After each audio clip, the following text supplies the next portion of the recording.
بسم الله الرحمن الرحيم. إن الحمد لله نحمده ونستعينه ونستغفره ونعوذ بالله من شرور أنفسنا ومن سيئات أعمالنا. من يهده الله فلا مضل له ومن يضلل فلا هادي له. وأشهد أن لا إله إلا الله وحده لا شريك له وأشهد أن محمدا عبده ورسوله. اللهم صل على محمد وعلى آل محمد كما صليت على إبراهيم وعلى آل إبراهيم إنك حميد مجيد.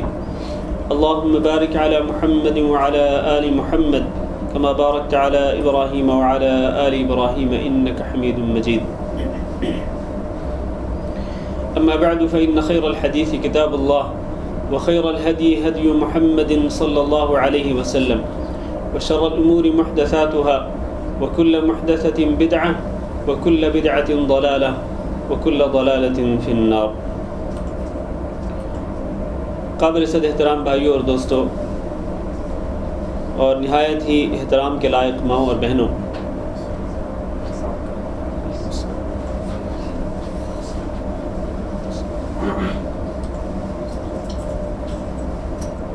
آج ہمارے لیکچر کا موضوع ہے کلمہ طیبہ لا الہ الا اللہ کا مفہوم اور اس کی شروط اور اس کے تقاضے۔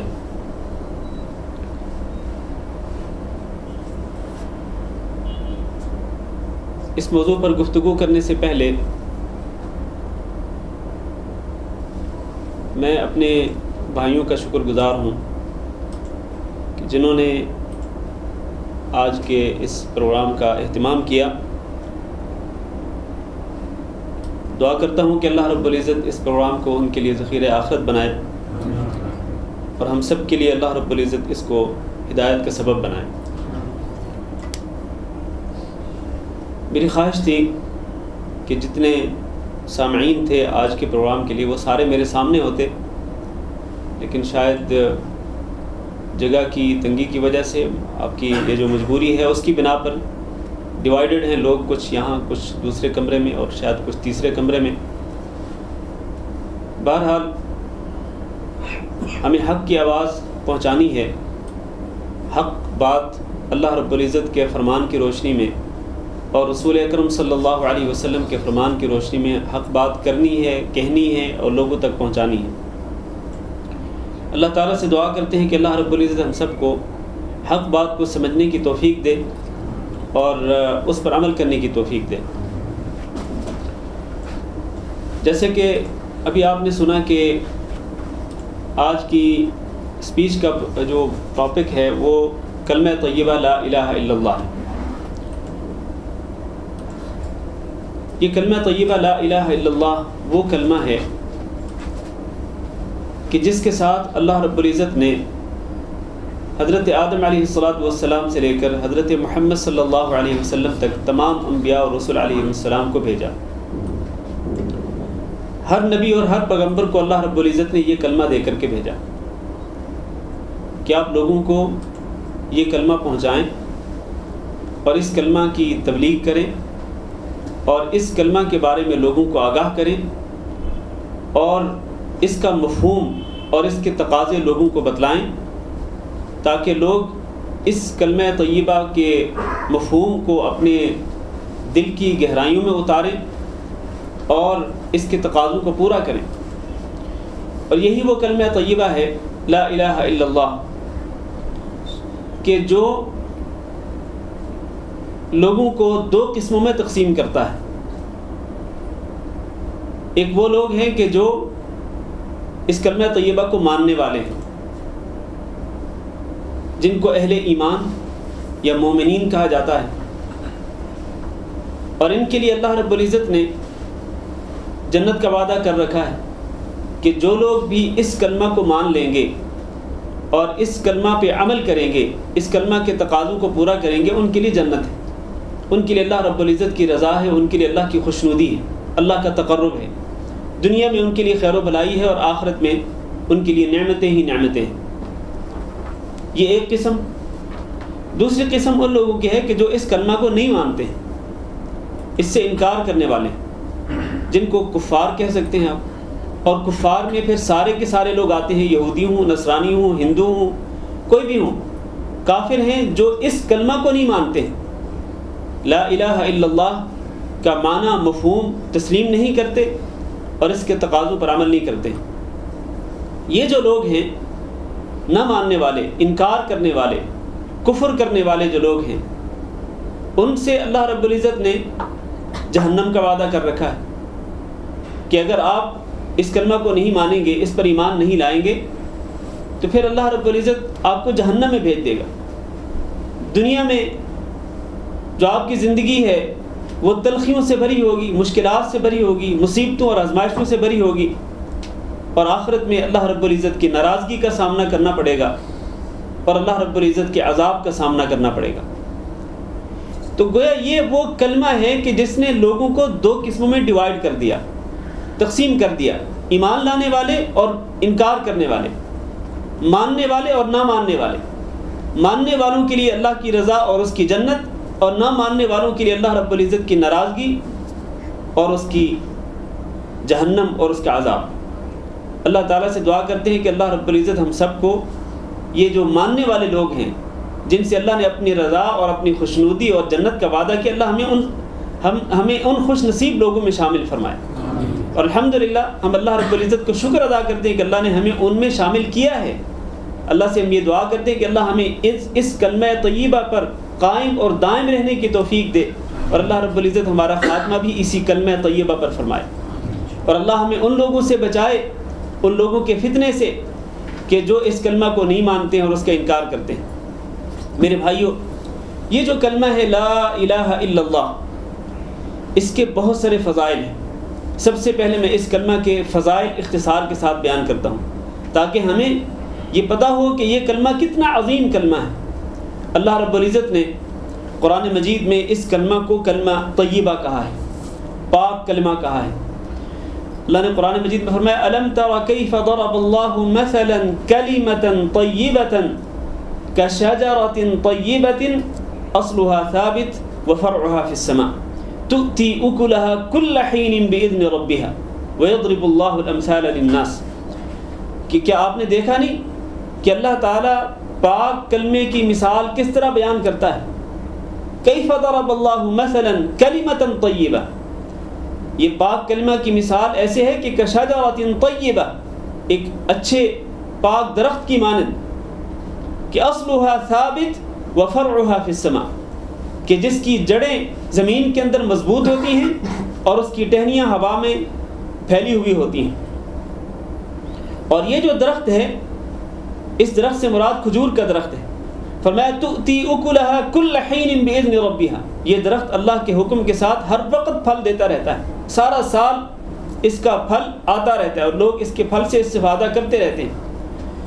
یہاں اس آیت میں اللہ رب العزت نے کلمہ طیبہ کی مثال کھجور کے درخت کے ساتھ بیان کی ہے کہ جس طرح کھجور کا درخت مضبوط ہوتا ہے، اس کی جڑیں زمین کے اندر اور اس کی ٹہنیاں فضا میں پھیلی ہوئی ہوتی ہیں، اور لوگ اس کے پھل سے فائدہ اٹھاتے رہتے ہیں، سارا سال اس پھل کو کھاتے رہتے ہیں، بالکل اسی طرح سے یہ جو کلمہ طیبہ ہے لا الہ الا اللہ، اس کی جڑ بھی مومن کے دل میں مضبوط ہوتی ہے، ٹھوس ہوتی ہے کہ وہ اس بنیاد سے ہٹ نہیں سکتا ہے، اور پھر اس کے جو ثمرات ہیں، اس کلمہ طیبہ کے جو ثمرات ہیں اور اس کے جو فوائد ہیں، وہ انسان کے اعمال کے اور انسان کے جو اعضاء ہیں ان کے ذریعے ظاہر ہوتے رہتے ہیں۔ یہ کلمہ، اس کی جڑ انسان کے ایمان والے شخص کے دل میں مضبوط، اور اس کے اثرات جو ہیں وہ انسان کے یعنی صاحب ایمان کے مومن کے اعضاء سے ظاہر ہوتے رہتے ہیں۔ تو کلمہ طیبہ ہے یہ لا الہ الا اللہ، جس کو پاک کلمہ کہا اللہ رب العزت نے قرآن مجید کے اندر۔ اور پھر یہ وہ کلمہ ہے کہ جو ایک مضبوط سہارا ہے، اس کو اللہ رب العزت نے مضبوط العروۃ الوثقی قرار دیا ہے۔ سورۃ آل عمران میں اللہ تعالیٰ فرماتے ہیں فَمَن يَكْفُرْ بِالطَّاغُوتِ وَيُؤْمِن بِاللَّهِ فَقَدِ اسْتَمْسَكَ بِالْعُرْوَةِ الْوُثْقَى لَا انفصام لَهَا، کہ جو شخص غیر اللہ کا انکار کر دے، طاغوت سے مراد غیر اللہ، جس کی بھی اللہ کے علاوہ پوجا کی جاتی ہو، جو شخص اس کا انکار کر دے وَيُؤْمِن بِاللَّهِ اور صرف اللہ پر ایمان رکھنے والا ہو، یعنی اس کلمہ طیبہ لا الہ الا اللہ کو ماننے والا ہو اور اس پر ایمان رکھنے والا، یقین رکھنے والا ہو، فقد استمسک بالعروۃ الوثقی، اس نے ایک مضبوط سہارا پکڑ لیا۔ میرے عزیز بھائیوں، یہاں یہ نقطہ آپ کو بتاتا چلوں کہ جب اللہ رب العزت یہ ارشاد فرما رہے ہیں کہ لا الہ الا اللہ مضبوط سہارا ہے، تو اہل ایمان کو چاہیے کہ وہ اس مضبوط سہارے کو ہی مضبوطی سے تھامیں، اس کو پکڑے رکھیں، کیونکہ یہ مضبوط سہارا اگر انسان کو ملا ہوا ہو تو پھر کسی اور سہارے کی ضرورت ہی نہیں رہتی۔ اللہ تعالیٰ فرماتے ہیں الیس اللہ بکاف عبدا، کیا اللہ تعالیٰ اپنے بندے کو کافی نہیں ہے؟ اللہ کا سہارا ہی سب سے مضبوط سہارا ہے، لہذا اس سہارے کو ہی مضبوطی سے تھام لینا چاہیے اور اسی کو کافی سمجھنا چاہیے۔ اللہ تعالیٰ اپنے بندے کے لیے کافی ہے، اللہ تعالیٰ ہی انسان کی ساری ضرورتوں کو پورا کرنے والا ہے اور ساری مشکلات کو دور کرنے والا ہے، لہذا اس مضبوط سہارے کو پکڑے رکھنا چاہیے اور اس کو چھوڑنا نہیں چاہیے۔ العروۃ الوثقی لا انفصام لها، یہ مضبوط کڑا اور مضبوط سہارا کہ جو کبھی ٹوٹ نہیں سکتا ہے، یہ ختم نہیں ہو سکتا ہے، یہ ہے وہ کلمہ طیبہ لا الہ الا اللہ۔ اور پھر آپ دیکھیں یہی وہ کلمہ طیبہ ہی ہے کہ جس کو اللہ رب العزت نے دعوت الحق قرار دیا ہے۔ دعوت الحق یعنی اللہ رب العزت کو پکارنا ہی برحق ہے، اللہ کے سوا کسی کو پکارنا درست نہیں ہے۔ یہ اس کلمہ طیبہ کا معنی ہے کہ صرف اور صرف اللہ تعالیٰ کو ہی پکار سکتے ہیں، اللہ کے سوا کسی کو نہیں پکار سکتے۔ اللہ تعالیٰ نے قرآن مجید میں فرمایا لہو دعوت الحق، اللہ ہی کے لیے ہے برحق پکار۔ والذین یدعون من دونہ، اور وہ لوگ جو اللہ کو چھوڑ کر کسی اور کو پکارتے ہیں، لا یستجیبون لہم بشیء، اللہ تعالیٰ فرماتے ہیں وہ تو ان کو ان کی بات کا، ان کے کسی مطالبے کا جواب ہی نہیں دے سکتے ہیں۔ اور ان کی مثال کن لوگوں کی طرح ہے؟ کس شخص کی طرح؟ فرمایا والذین یدعون من دون اللہ لا یستجیبون لہم بشیء الا کباسط کفیہ، ایک شخص ایسا ہو کہ جس کے سامنے پانی ہو اور وہ پانی کے سامنے ہاتھ پھیلا کے کھڑا ہو جائے، کیا وہ پانی خود بخود اس کے منہ میں پہنچ جائے گا؟ کباسط کفیہ الی الماء لیبلغ فاہ وما هو ببالغ، اگر ہاتھ پھیلا کے کھڑے رہو گے پانی کے سامنے کہ پانی خود ہی آپ کے منہ میں پہنچ جائے تو پانی پہنچنے والا نہیں ہے آپ کے منہ میں۔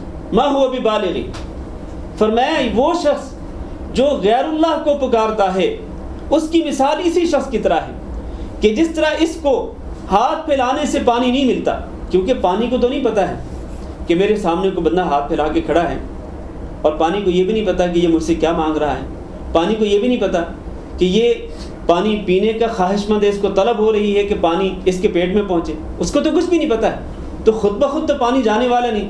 بالکل اسی طرح سے جو شخص اللہ رب العزت کو چھوڑ کر کلمہ طیبہ لا الہ الا اللہ کے مفہوم کے بالکل برعکس کسی اور کو وہ پکارے گا، اللہ کے علاوہ کسی اور کے سامنے وہ ہاتھ پھیلائے گا، کسی اور کے سامنے وہ جھولی پھیلائے گا، تو وہاں سے اس کو کچھ ملنے والا نہیں۔ جس طرح پانی کو نہیں پتہ، اسی طرح اللہ کے سوا وہ جس کو پکار رہا ہے اس کو بھی نہیں پتہ ہے کہ مجھے کوئی پکار رہا ہے یا اس کو کوئی حاجت ہے، کوئی مشکل درپیش ہے، اس کو بھی نہیں پتہ ہے۔ وما دعاء الکافرین الا فی ضلال، لہو دعوت الحق، یہ دعوت حق ہے یہ کلمہ طیبہ لا الہ الا اللہ۔ اور پھر آپ دیکھیں اس کلمہ طیبہ کی فضیلت کتنی زیادہ ہے کہ یہ کلمہ طیبہ جو ہے، جو شخص یہ کلمہ طیبہ دل کی گہرائی سے پڑھتا ہے اس کے اور باری تعالیٰ کے عرش کے درمیان سارے فاصلے سمٹ جاتے ہیں، پھر کوئی فاصلہ نہیں رہتا ہے، سارے فاصلے ختم ہو جاتے ہیں۔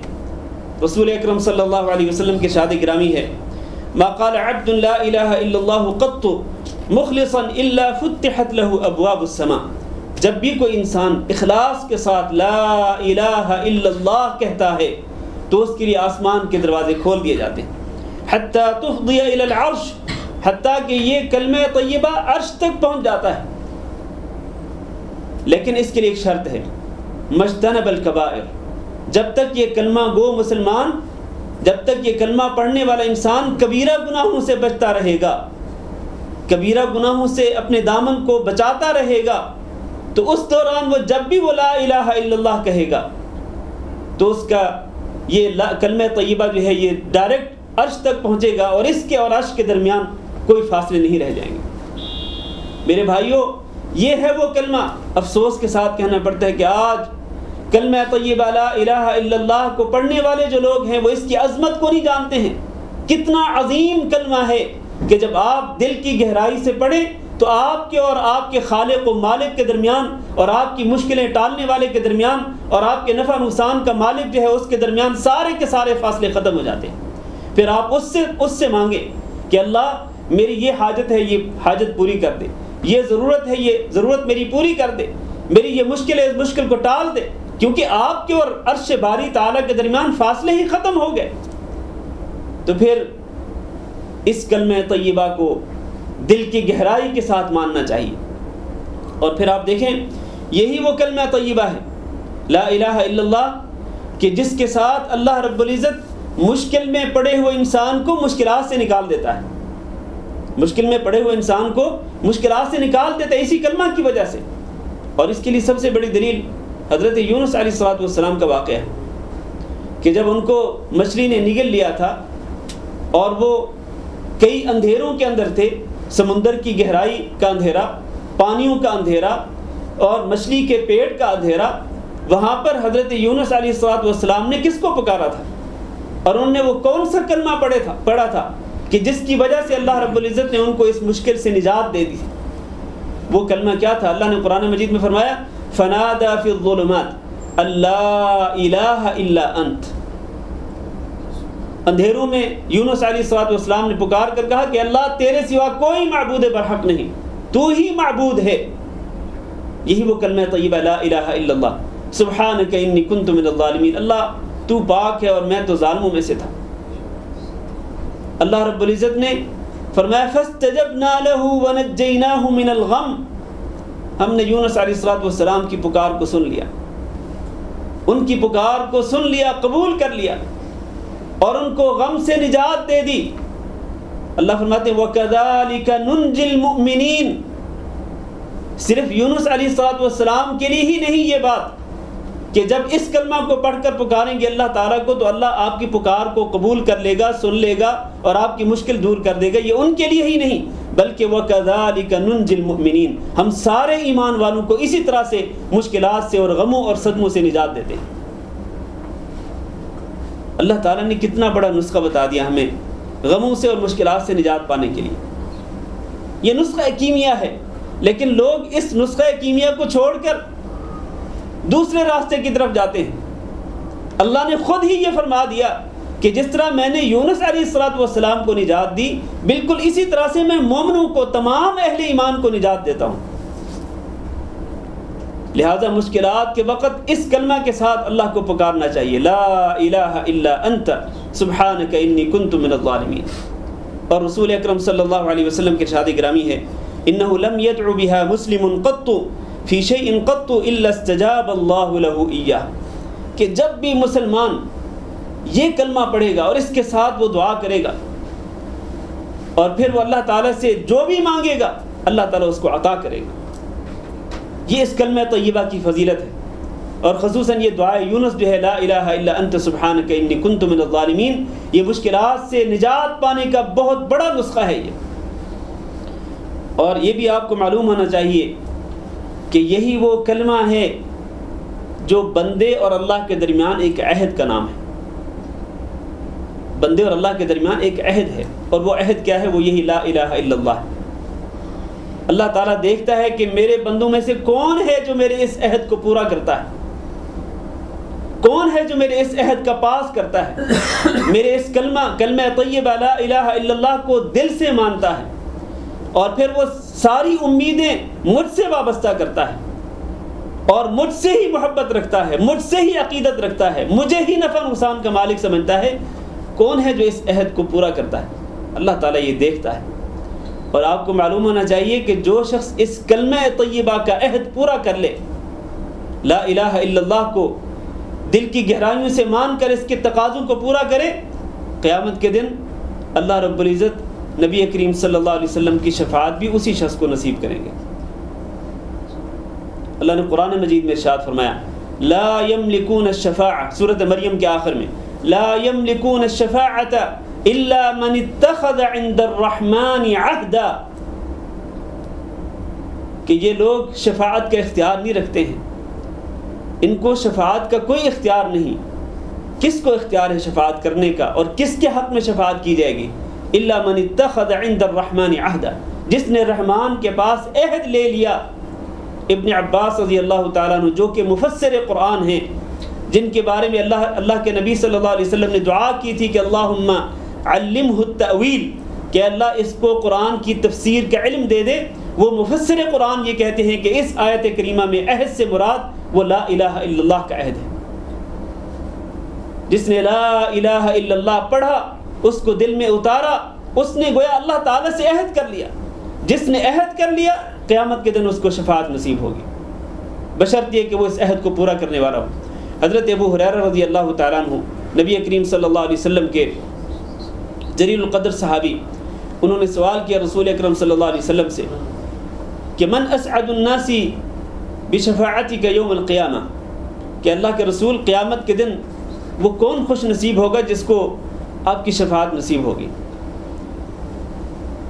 میرے بھائیوں، کیا میں اور آپ اس کی تمنا نہیں رکھتے ہیں؟ کیا میں اور آپ اس کی خواہش نہیں رکھتے ہیں کہ ہمیں بھی امام الانبیاء حضرت محمد صلی اللہ علیہ وسلم کی شفاعت قیامت کے دن نصیب ہو جائے؟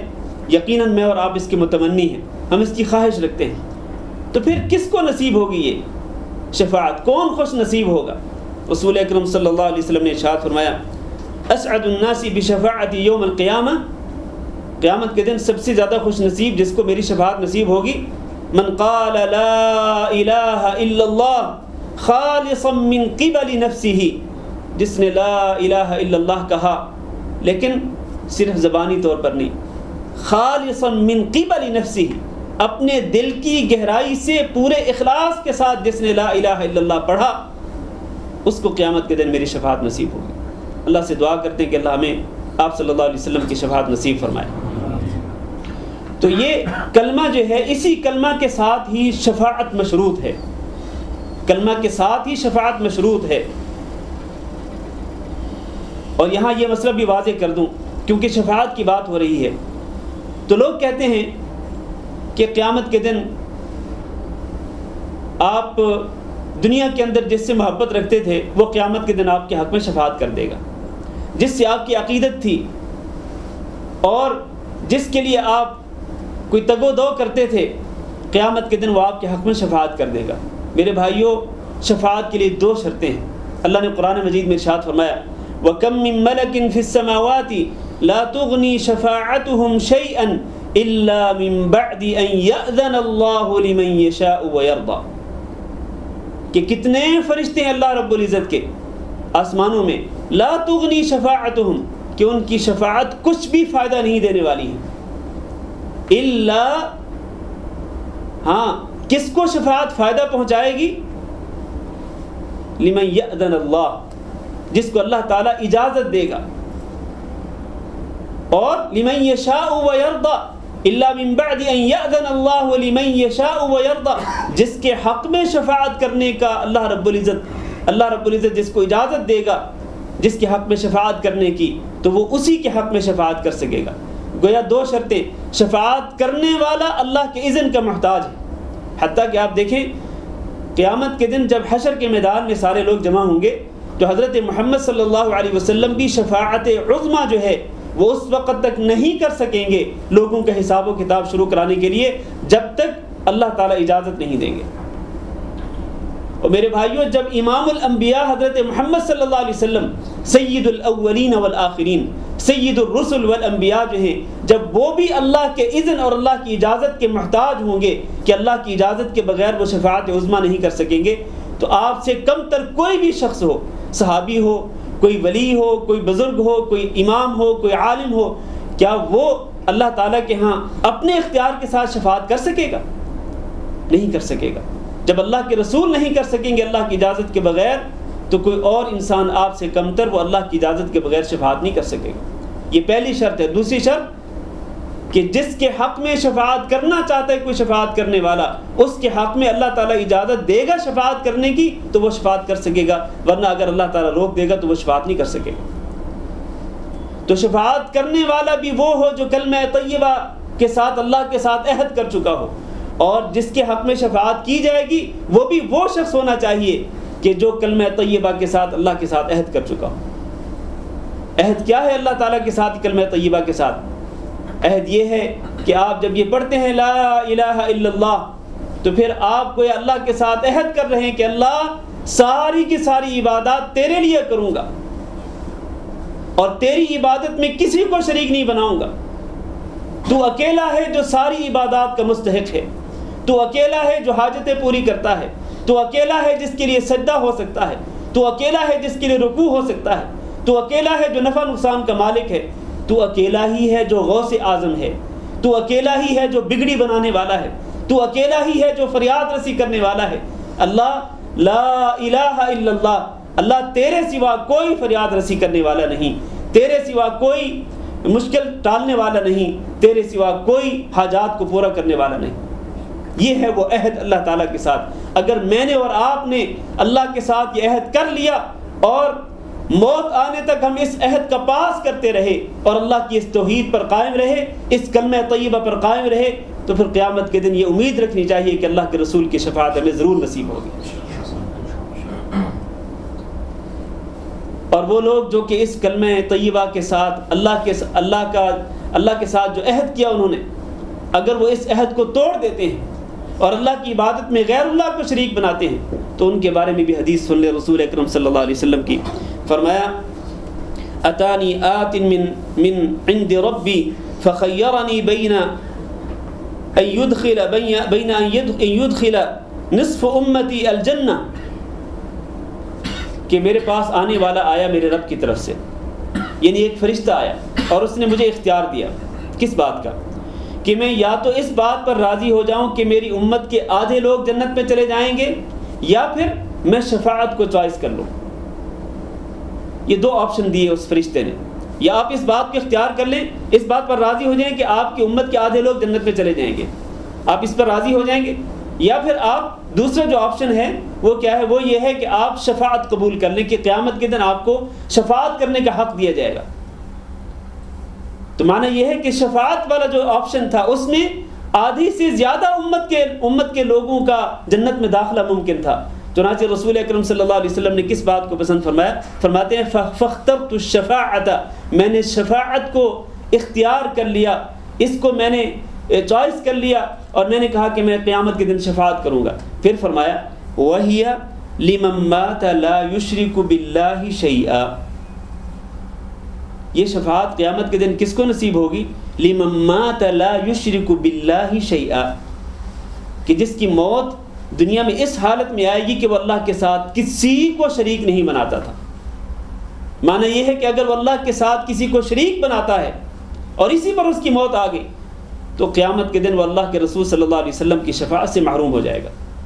لیکن افسوس کے ساتھ کہنا پڑتا ہے، بڑے دکھ کے ساتھ کہنا پڑتا ہے، یقین مانے دل خون کے آنسو روتا ہے جب میں اپنے مسلمان بھائیوں کو دیکھتا ہوں کہ جو اللہ کے ساتھ شرک کرتے ہیں، اللہ کے ساتھ غیر اللہ کو شریک بناتے ہیں، غیر اللہ کے سامنے وہ رکوع کرتے ہیں، غیر اللہ کے سامنے وہ سجدہ کرتے ہیں، غیر اللہ کے سامنے وہ نذر و نیاز پیش کرتے ہیں، غیر اللہ کو پکارتے ہیں اور غیر اللہ کو قاضی اور حاجات سمجھتے ہیں، مشکل کشا تصور کرتے ہیں، بگڑی بنانے والا سمجھتے ہیں اور غوث اعظم تصور کرتے ہیں غیر اللہ کو، اور پھر اس کے ساتھ ساتھ وہ امید یہ رکھتے ہیں کہ قیامت کے دن رسول اکرم صلی اللہ علیہ وسلم کی شفاعت کے حقدار ہم بھی ہوں گے۔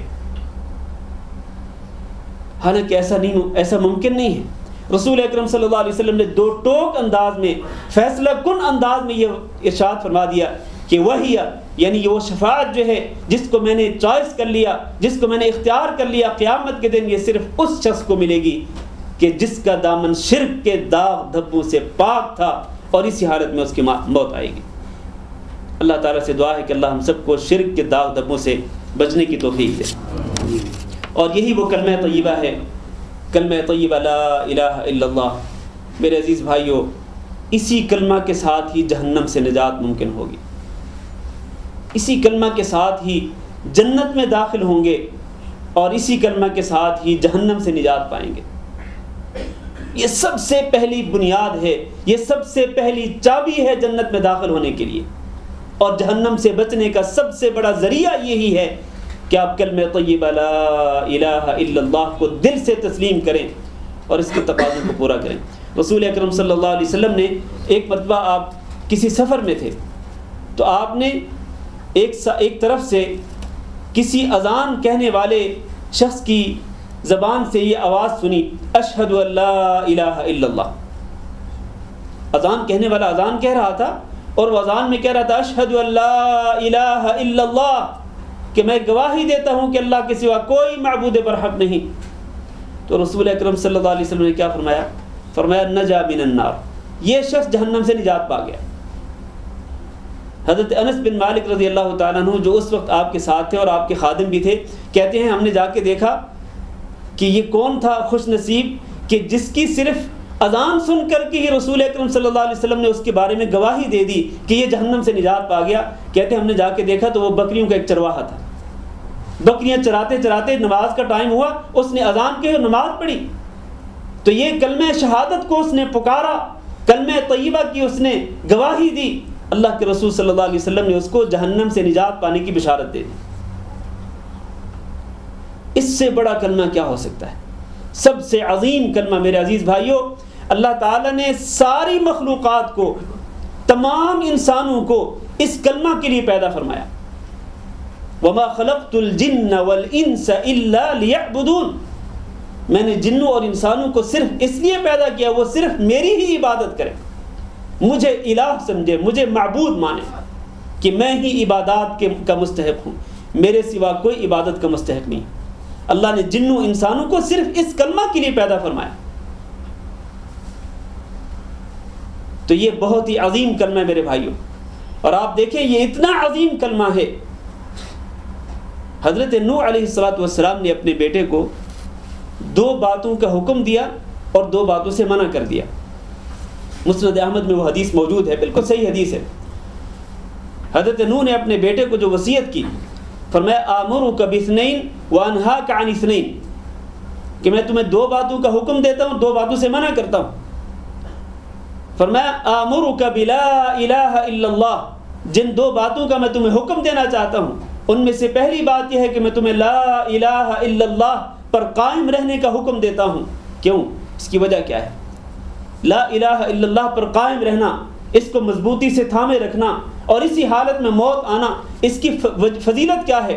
فرمایا حضرت نوح علیہ السلام نے اپنے بیٹے کو کہ فإن السماوات السبع والأرضین السبع لو وضعت في كفة ووضعت لا الہ الا اللہ في كفة رجحت بهن لا الہ الا اللہ، کہ اگر آسمانوں کو، 7 آسمانوں کو اور 7 زمینوں کو پلڑے، ایک ہی پلڑے میں رکھ دیا جائے، ترازو کے ایک پلڑے میں 7 آسمانوں 7 زمینوں کو رکھ دیا جائے اور ترازو کے دوسرے پلڑے میں لا الہ الا اللہ کو رکھ دیا جائے، رجحت بہن لا الہ الا اللہ، تو وہ پلڑا جس میں لا الہ الا اللہ کو رکھا گیا ہوگا وہ نیچے جھک جائے گا اور دوسرا پلڑا جو ہے وہ اوپر اٹھ جائے گا۔ اس کا وزن زیادہ ہوگا، کس کا؟ جس میں لا الہ الا اللہ ہوگا۔ معنی یہ ہے کہ تمام آسمانوں اور تمام زمینوں سے زیادہ وزن ہے اس کلمہ کا۔ اور پھر دوسری بات جس کا حکم دیا، حضرت نوح علیہ السلام نے اپنے بیٹے کو کہا میں تمہیں اس بات کا حکم دیتا ہوں کہ تم یہ سبحان اللہ و بحمدہ اس کو کثرت سے پڑھتے رہنا، سبحان اللہ و بحمدہ، سبحان اللہ و بحمدہ، سبحان اللہ و بحمدہ، کثرت کے ساتھ اس کا ذکر کرنا۔ فائدہ کیا ہے اس کا؟ فرمایا حضرت نوح علیہ السلام نے کہا اس کا فائدہ یہ ہے کہ فإنها صلاة كل شيء بها يرزق الخلق، اللہ اکبر، یہ سبحان اللہ و بحمدہ جو ہے یہ ہر چیز کی دعا ہے، پرندے ہوں اور درخت ہوں، حجر شجر ہوں، کوئی بھی مخلوق ہو، کوئی بھی مخلوق جب اللہ تعالیٰ سے دعا کرتی ہے، اللہ کو پکارتی ہے تو وہ سبحان اللہ و بحمدہ کے ساتھ اللہ کو پکارتی ہے، وَبِهَا يُرْزَقُ الْخَلْقُ، اور اسی کے ساتھ ہی مخلوق کو رزق دیا جاتا ہے۔ یہ پرندے جو چہچہا رہے ہوتے ہیں وہ اپنی زبان سے یہی کہہ رہے ہوتے ہیں، اور اسی کے ساتھ اللہ تعالیٰ پرندوں کو رزق دیتا ہے کہ صبح کے وقت اپنے گھونسلوں سے خالی پیٹ نکل کے جاتے ہیں، لیکن شام کے وقت کبھی کوئی پرندہ جو ہے وہ خالی پیٹ واپس لوٹا نہیں، پیٹ بھر کے واپس لوٹتے ہیں سارے کے سارے پرندے، اور اسی طرح سارے کے سارے جانور۔ اللہ تعالیٰ ان کو رزق دیتا ہے کس کی وجہ سے؟ اس کلمہ کی وجہ سے، سبحان اللہ و بحمدہ کی وجہ سے۔ اور حضرت نوح علیہ الصلوۃ والسلام نے اپنے بیٹے کو جن 2 باتوں سے منع کیا، فرمایا وَأَنْهَاكَ عَنِ الشِّرْكِ وَالْكِبْرِ، میں تمہیں شرک سے بھی منع کرتا ہوں اور تکبر کرنے سے بھی منع کرتا ہوں۔ تو اس واقعے سے، اس پوری حدیث سے ثابت یہ ہوتا ہے کہ کلمہ طیبہ لا الہ الا اللہ جو ہے یہ تمام آسمانوں اور تمام زمینوں سے زیادہ وزنی ہے۔ میرے بھائیوں، یہی وہ کلمہ ہے لا الہ الا اللہ کہ جس کے ساتھ اسلام کی دعوت کا آغاز ہوتا ہے۔ رسول اکرم صلی اللہ علیہ وسلم نے جب اپنی دعوت کا آغاز کیا تو آپ نے کیا فرمایا؟ فرمایا قولوا لا الہ الا اللہ تفلحوا، کہ تم سب لا الہ الا اللہ کہو کامیاب ہو جاؤ گے۔ اس کلمہ کے ساتھ آپ صلی اللہ علیہ وسلم نے دعوت کا آغاز کیا، اور لوگوں کو دیکھیں نا، وہ لوگ وہ تھے کہ جو بتوں کی پوجا کرتے تھے، لات عزا اور منات کی پوجا کرتے تھے، اور انہوں نے معبود بنا رکھے تھے اپنے مختلف مقاصد کے لیے۔ مشکلات کو ٹالنے والا فلاں بت، حاجتیں پوری کرنے والا فلاں بت، اولاد دینے والا فلاں بت۔ المہم یہ ہے کہ مختلف مقاصد کے لیے، مختلف اغراض کے لیے انہوں نے مختلف بت بنا رکھے تھے۔ اللہ کے رسول صلی اللہ علیہ وسلم جب آئے اور آپ صلی اللہ علیہ وسلم نے جب ان لوگوں میں اپنی دعوت کا آغاز کیا تو فرمایا لا الہ الا اللہ کہو، معنی یہ ہے کہ ان سارے بتوں کو چھوڑ دو، سارے بتوں کی پوجا کو ترک کر دو اور صرف اللہ رب العزت کی عبادت کرو۔ اس کے ساتھ آغاز ہوتا ہے دعوت کا۔ اور آپ صلی اللہ علیہ وسلم اپنے چچا ابو طالب کے پیچھے لگے رہے، ہمیشہ اپنے چچا کو دعوت دیتے رہے کہ چچا جان لا الہ الا اللہ پڑھ لیں، حتیٰ کہ جب وفات ہونے لگی ابو طالب کی تو اس وقت بھی نبی کریم صلی اللہ علیہ وسلم آئے اپنے چچا جان کی خدمت میں۔ آپ نے فرمایا کہ چچا جان یا عم قل لا الہ الا اللہ، اے میرے چچا جان لا الہ الا اللہ کہہ لیں، کلمۃ اشہد لک بہا یوم القیامہ، کہ یہ وہ کلمہ ہے کہ اگر آپ یہ پڑھ لیں اپنی موت سے چند گھڑیاں پہلے تو قیامت کے دن میں اللہ کے سامنے تمہارے حق میں گواہی دوں گا، اور اگر اللہ تعالیٰ سے مجھے جھگڑا بھی کرنا پڑا تو تمہارے حق میں جھگڑا بھی ضرور کروں گا، لیکن صرف یہ کلمہ پڑھ لو لا الہ الا اللہ۔ لیکن ابو طالب نے یہ کلمہ نہیں پڑھا اور کفر پر، شرک پر ان کی موت ہو گئی۔ تو دعوت اسلامی جو ہے اس کا آغاز بھی اسی کلمہ کے ساتھ ہوتا ہے، اس کی انتہا بھی اسی کلمہ کے ساتھ ہوتی ہے، لا الہ الا اللہ کے ساتھ۔ یہ دعوت اسلامی دعوت کا سب سے بنیادی اصول ہے۔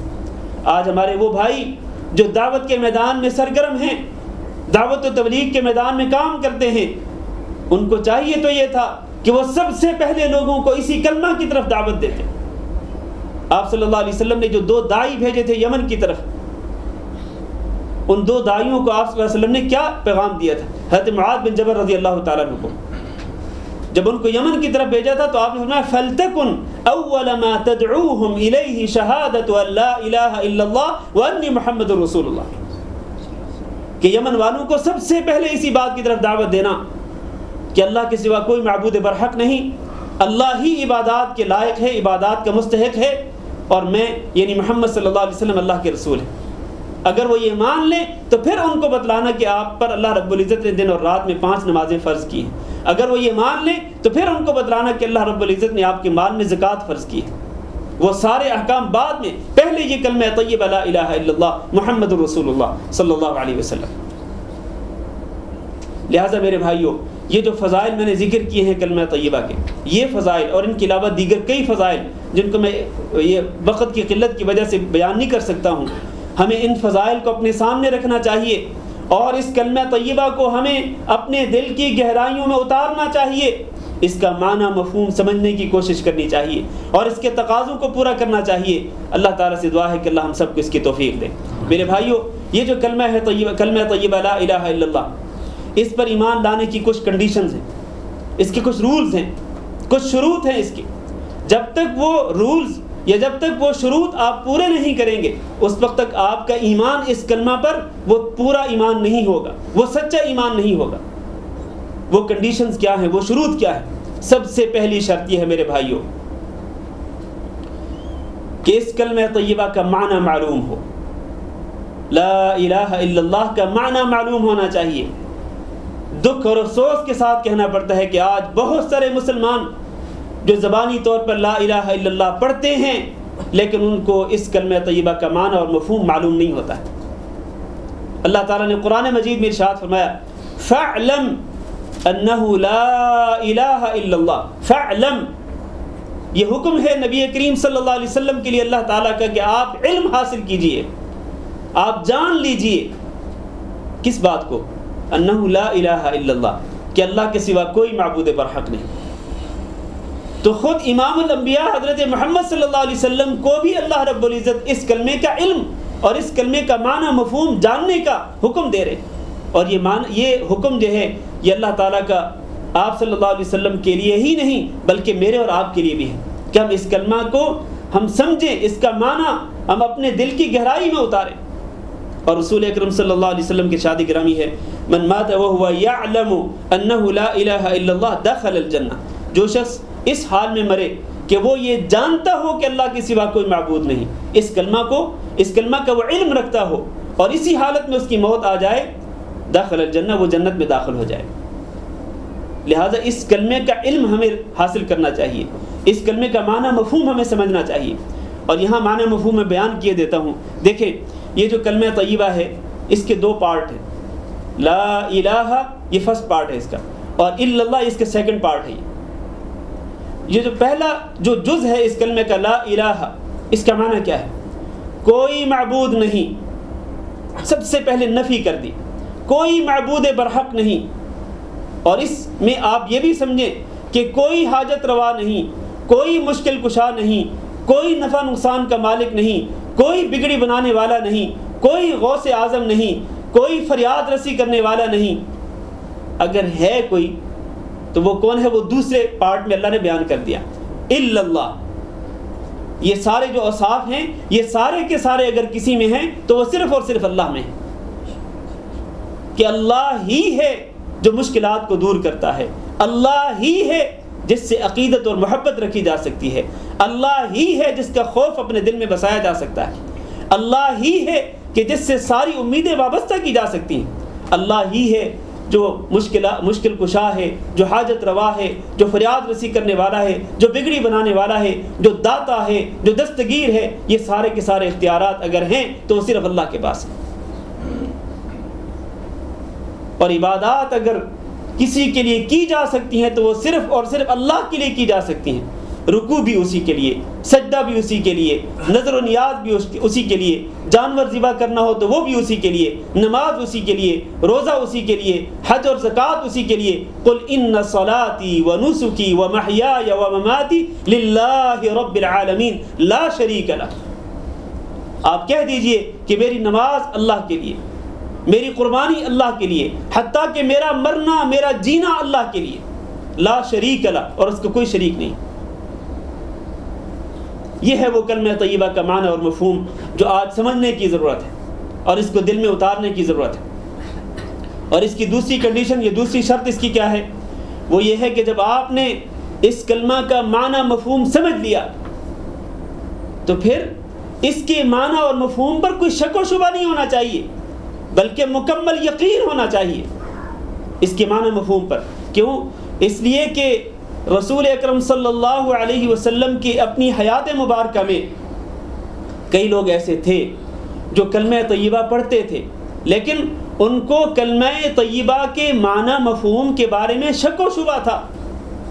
اور وہ کون تھے؟ وہ منافق لوگ تھے, شک و شبہ میں پڑے رہتے تھے وہ, اور ان کو کلمہ طیبہ کی حقانیت پر اور اس کے تقاضوں پر ان کو جو ہے وہ یقین کامل نہیں تھا, شک میں پڑے رہتے تھے.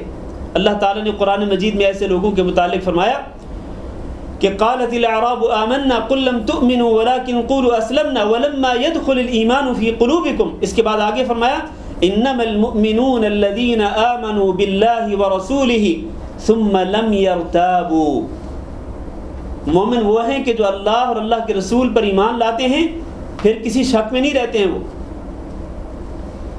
اللہ اور اللہ کے رسول پر ایمان میں کسی شک و شبہ میں مبتلا نہیں ہوتے. وجاہدوا فی سبیل اللہ باموالہم وانفسہم، اور اللہ کے راستے میں وہ جہاد بھی کرتے ہیں اپنی جانوں کے ساتھ بھی، اپنے مالوں کے ساتھ بھی.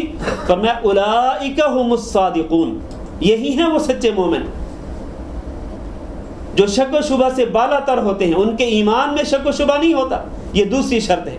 پہلی شرط کلمہ طیبہ لا الہ الا اللہ پر ایمان لانے کی کہ اس کا معنی مفہوم آپ کو معلوم ہو. دوسری شرط اس کی یہ ہے کہ آپ کو یقین کامل ہو اس کلمہ طیبہ پر اور شک و شبہ سے آپ بالا تر ہوں. تیسری شرط یہ ہے کہ جب آپ نے یہ پڑھ لیا کہ لا الہ الا اللہ تو پھر ساری کی ساری عبادات اللہ کے لیے خالص کریں.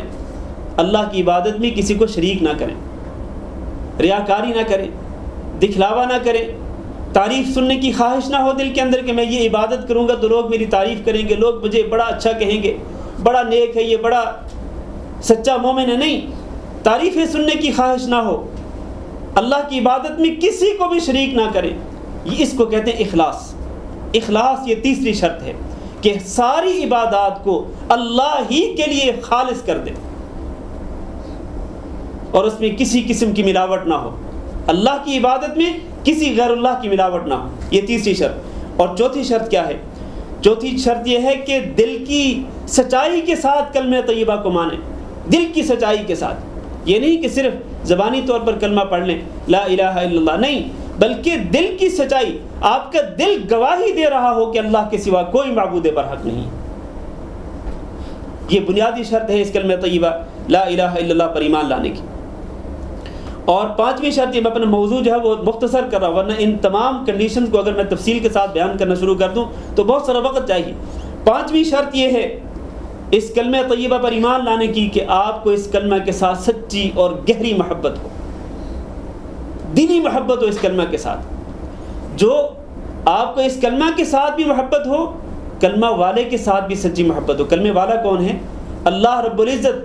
اور جس نے یہ کلمہ ہم تک پہنچایا یعنی حضرت محمد صلی اللہ علیہ وسلم، اس کے ساتھ بھی آپ کو گہری محبت ہو.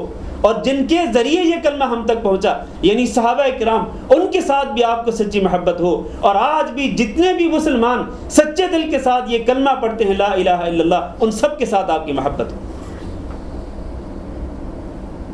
میرے بھائیوں، یہاں پر آپ دیکھتے ہیں کہ بہت سارے مسلمان دنیا کے مختلف ممالک سے آئے ہیں. کوئی پاکستان سے، تو کوئی انڈیا سے، کوئی بنگلہ دیش سے، کوئی یورپ سے، کوئی امریکہ سے، کوئی کسی عرب ملک سے، کوئی کسی جگہ سے. یہ سارے کے سارے جو مسلمان ہیں، ان کو کون سی چیز ہے جو ان کے دلوں کے اندر محبت پیدا کرتی ہے؟ کون سی چیز ہے جو ان کے دلوں کو جوڑتی ہے؟ کون سی چیز ہے کہ جس کے ساتھ یہ مسلمان آپس میں ایک دوسرے سے ہمدردی کرتے ہیں، ایک دوسرے سے محبت کرتے ہیں، ایک دوسرے سے پیار اور انس رکھتے ہیں؟ وہ کون سی چیز ہے؟ وہ یہی کلمہ ہی تو ہے لا الہ الا اللہ. یہ کلمہ جوڑنے والا ہے مسلمانوں کو. لا الہ الا اللہ اگر سچے دل کے ساتھ پڑھا جائے اور اس کے ساتھ محبت کی جائے تو پھر اس کے ساتھ مسلمانوں میں اتحاد پیدا ہوتا ہے، مسلمانوں میں اتفاق پیدا ہوتا ہے اور مسلمانوں میں انس اور پیار کی فضا پیدا ہوتی ہے. لیکن کیا کہیے اس کو کہ آج بہت سارے مسلمان اس کلمہ کو پڑھ کر بھی وہ ایک دوسرے سے دست و گریباں ہیں، ایک دوسرے سے لڑائی کر رہے ہیں، ایک دوسرے کے خون کے پیاسے ہیں، ایک دوسرے کی عزت کے پیاسے، ایک دوسرے کے مال کے پیاسے. کلمہ پڑھنے کے باوجود بھی وجہ کیا ہے؟ کیوں نہیں ان کے دلوں میں محبت پیدا ہو رہی؟ کیوں نہیں الفت پیدا ہو رہی؟ کیوں نہیں انس و پیار پیدا ہو رہا؟ کیوں نہیں اتفاق و اتحاد کی فضا پیدا ہوتی؟ اس کی وجہ یہ ہے کہ ہم نے اس کلمہ کو صحیح طرح سے پڑھا ہی نہیں ہے، اس کلمہ کے تقاضوں کو پورا ہی نہیں کیا ہے، ہمیں اس کلمہ کے ساتھ محبت ہی نہیں ہے. ورنہ اگر محبت ہوتی تو پھر ہم اللہ کے سوا کسی کی عبادت نہ کرتے اور پھر ہم ہر کلمہ گو جو کہ سچے دل کے ساتھ یہ کلمہ پڑھتا ہوں، ہمیں اس ہر مسلمان بھائی کے ساتھ محبت ہوتی. آج یہ نفرتیں نہ ہوتی، یہ قدورتیں نہ ہوتی، یہ بغض نہ ہوتا. لیکن اگر ہم یہ کلمہ پڑھ لیتے تو پھر ہمیں کلمہ کے ساتھ محبت ہوتی اور کلمہ پڑھنے والے جتنے لوگ ہیں سچے دل کے ساتھ، سچے مسلمان جو ان سب کے ساتھ ہماری محبت ہوتی. یہ پانچویں شرط ہے یہ اس کلمہ طیبہ پر ایمان لانے کی. پہلی شرط میں دوبارہ ریپیٹ کرتا ہوں. پہلی شرط کیا ہے اس کلمہ طیبہ پر ایمان لانے کی؟ کہ اس کا معنی مفہوم معلوم ہو. دوسری شرط کیا ہے؟ دوسری شرط دوسری شرط یہ ہے کہ آپ کو یقین کامل ہو، اس کلمہ طیبہ کے معنی اور مفہوم پر یقین کامل ہو، کوئی شک و شبہ نہ ہو۔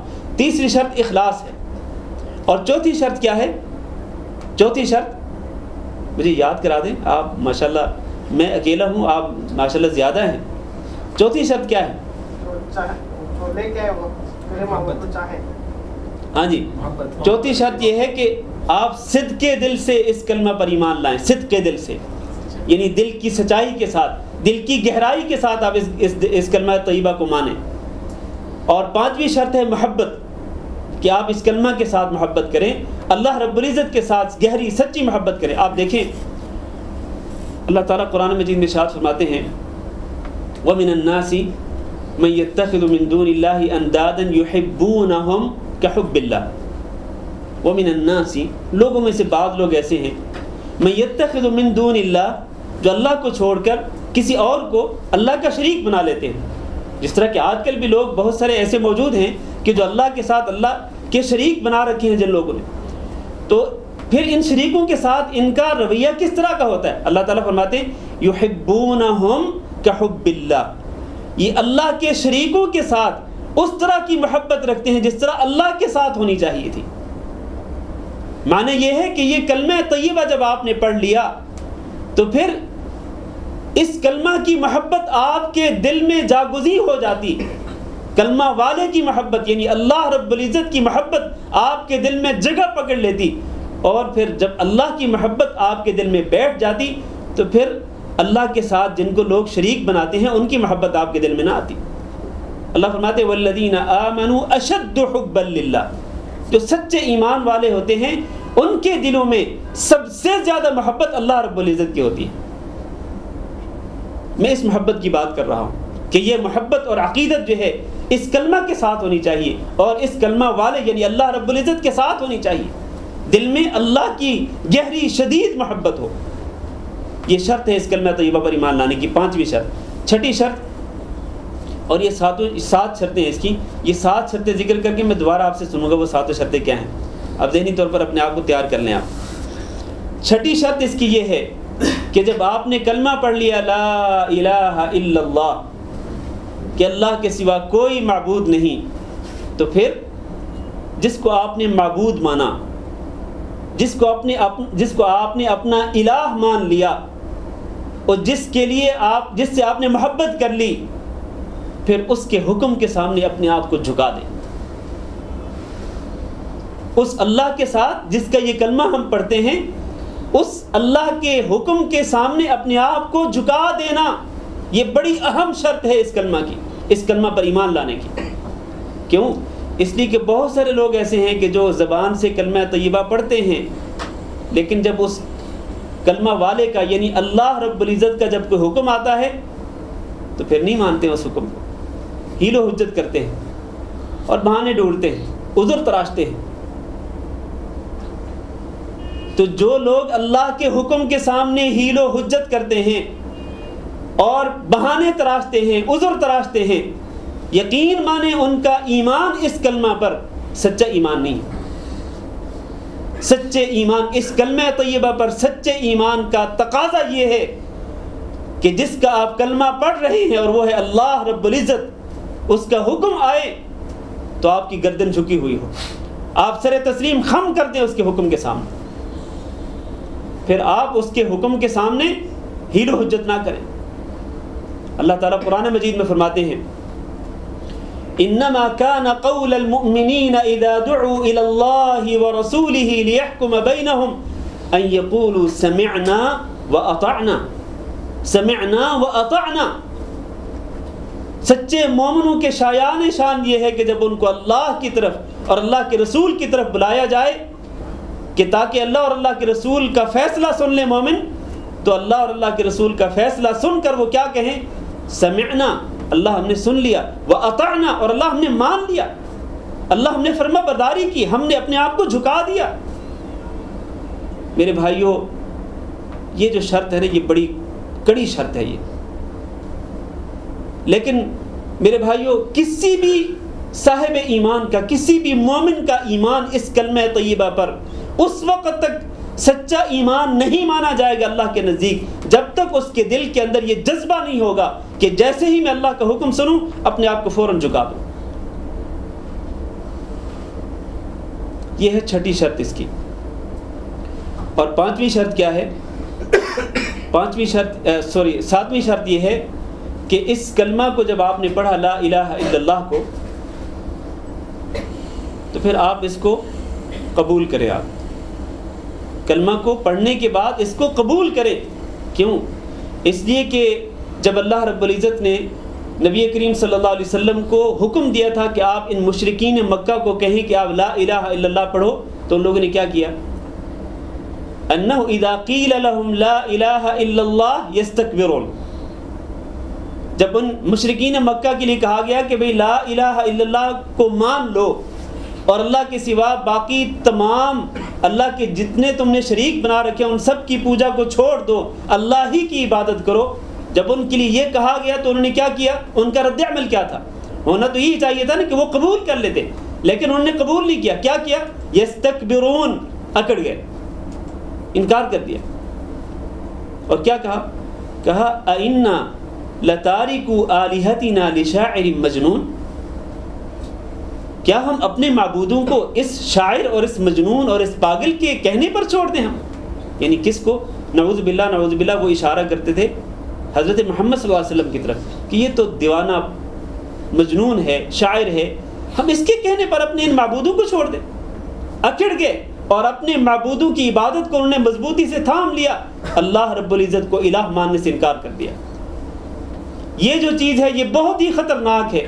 آج بھی ہم جب اپنے مسلمان بھائیوں کو کہتے ہیں کہ دیکھو صرف اور صرف اللہ تعالیٰ کے سامنے اپنے آپ کو جھکاؤ، اللہ ہی کے سامنے رکوع کرو، اللہ ہی کے سامنے سجدہ کرو، اللہ ہی کے لیے نظر و نیاز مانو اور اللہ ہی کو پکارو، اولاد مانگنی ہو تو اللہ سے مانگو، حاجت کوئی پیش ہو تو اللہ سے سوال کرو کہ اللہ ہی آپ کی حاجت پوری کرے، کوئی مشکل درپیش ہو تو اللہ ہی سے سوال کرو کہ اللہ آپ کی مشکل کو ٹال دے. جب ہم اپنے مسلمان بھائیوں کی یہ بات کہتے ہیں تو بالکل ان کا رد عمل بھی وہی ہوتا ہے جو مشرکین مکہ کا تھا. وہ کہتے ہیں نہیں آپ کیوں اس طرح کی بات کرتے ہیں؟ یہ جو داتا اور یہ دستگیر اور یہ غوث اور یہ فلاں جو ہیں یہ بھی مشکلیں دور کر سکتے ہیں، یہ بھی حاجتیں پوری کر سکتے ہیں، یہاں سے بھی بہت کچھ ملتا ہے، یہاں سے بھی جو شخص جاتا ہے تو وہ خالی جھولی کے ساتھ نہیں آتا، جھولی بھر کے واپس لوٹتا ہے. انا للہ و انا الیہ راجعون.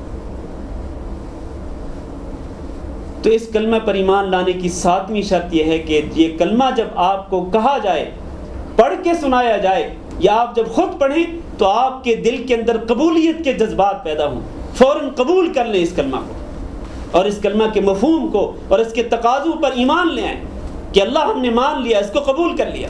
پھر آپ اللہ ہی کی طرف توجہ رکھیں، اللہ ہی کا قصد کریں، پھر اللہ کے سوا کسی کا قصد نہ کریں، کسی کی طرف توجہ نہ رکھیں. یہ 7 شرطیں ہیں اس کلمہ طیبہ پر، یہ کنڈیشنز ہیں، یہ رولز ہیں اس کلمہ پر ایمان لانے کے. اب میں ریپیٹ کرتا ہوں آپ کا امتحان لینے کے لیے کہ کیا آپ کو یاد ہوگی وہ شرطیں کہ نہیں. پہلی شرط کیا ہے؟ معنی معلوم ہو. اور دوسری شرط یقین کامل ہو اس کلمہ پر اور اس کے معنی مفہوم پر، شک نہ ہو. تیسری شرط اخلاص، کہ آپ نے یہ کلمہ پڑھ لیا تو اس کے بعد پھر ساری کی ساری عبادات خالصتاً اللہ کے لیے کریں اور اللہ کی عبادات میں کسی کو شریک نہ کریں. یہ تیسری شرط. چوتھی شرط صدق دل کی سچائی اور دل کی گہرائی کے ساتھ آپ اس کلمہ پر ایمان لائیں اور اس کلمہ کے معنی مفہوم کو تسلیم کریں.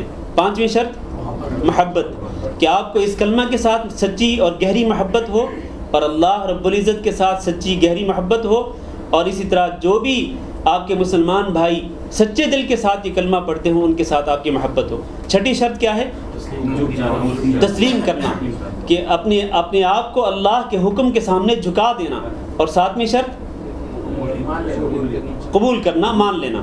تو یہ 7 شرطیں ہیں. ماشاءاللہ لگتا ہے کہ آپ ماشاءاللہ یاد کر رہے ہیں، آپ میری بات توجہ سے سن رہے ہیں. اللہ تعالیٰ آپ کو جزائے خیر دے اور اس کو اللہ رب العزت آپ کے لیے ذخیرہ آخرت بنائے. میرے بھائیوں، میں نے کلمہ طیبہ لا الہ الا اللہ کے فضائل بیان کیے ہیں اور کلمہ طیبہ لا الہ الا اللہ پر ایمان لانے کی کچھ جو شروط ہیں اور جو کنڈیشنز ہیں میں نے وہ بیان کی ہیں.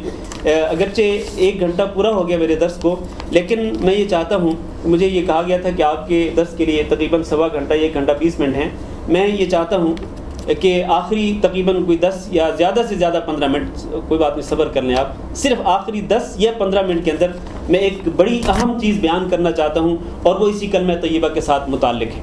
میرے بھائیوں دیکھیں، آج آپ دیکھتے ہیں کہ بہت سارے لوگ یہ کلمہ طیبہ پڑھتے ہیں، کلمہ طیبہ لا الہ الا اللہ پڑھتے ہیں، لیکن اللہ رب العزت قرآن مجید میں ارشاد فرماتا ہے کہ وَمَا يُؤْمِنُ أَكْثَرُهُمْ بِاللَّهِ إِلَّا وَهُمْ مُشْرِكُونَ، کہ لوگوں میں سے اکثر لوگ ایسے ہیں کہ جو اللہ پر ایمان لاتے ہیں، وَمَا يُؤْمِنُ أَكْثَرُهُمْ بِاللَّهِ إِلَّا وَهُمْ مُشْرِكُونَ، ان میں سے اکثر لوگ اللہ رب العزت پر ایمان لانے کے باوجود بھی وہ مشرک ہوتے ہیں۔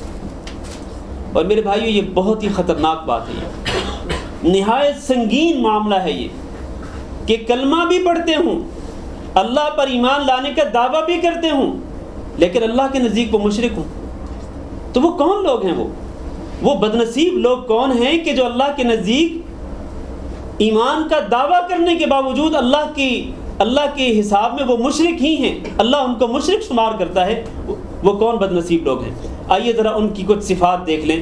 میرے بھائیوں، وہ لوگ، میں انشاءاللہ چند چیزیں جو ہے وہ بیان کرنا چاہتا ہوں اختصار کے ساتھ۔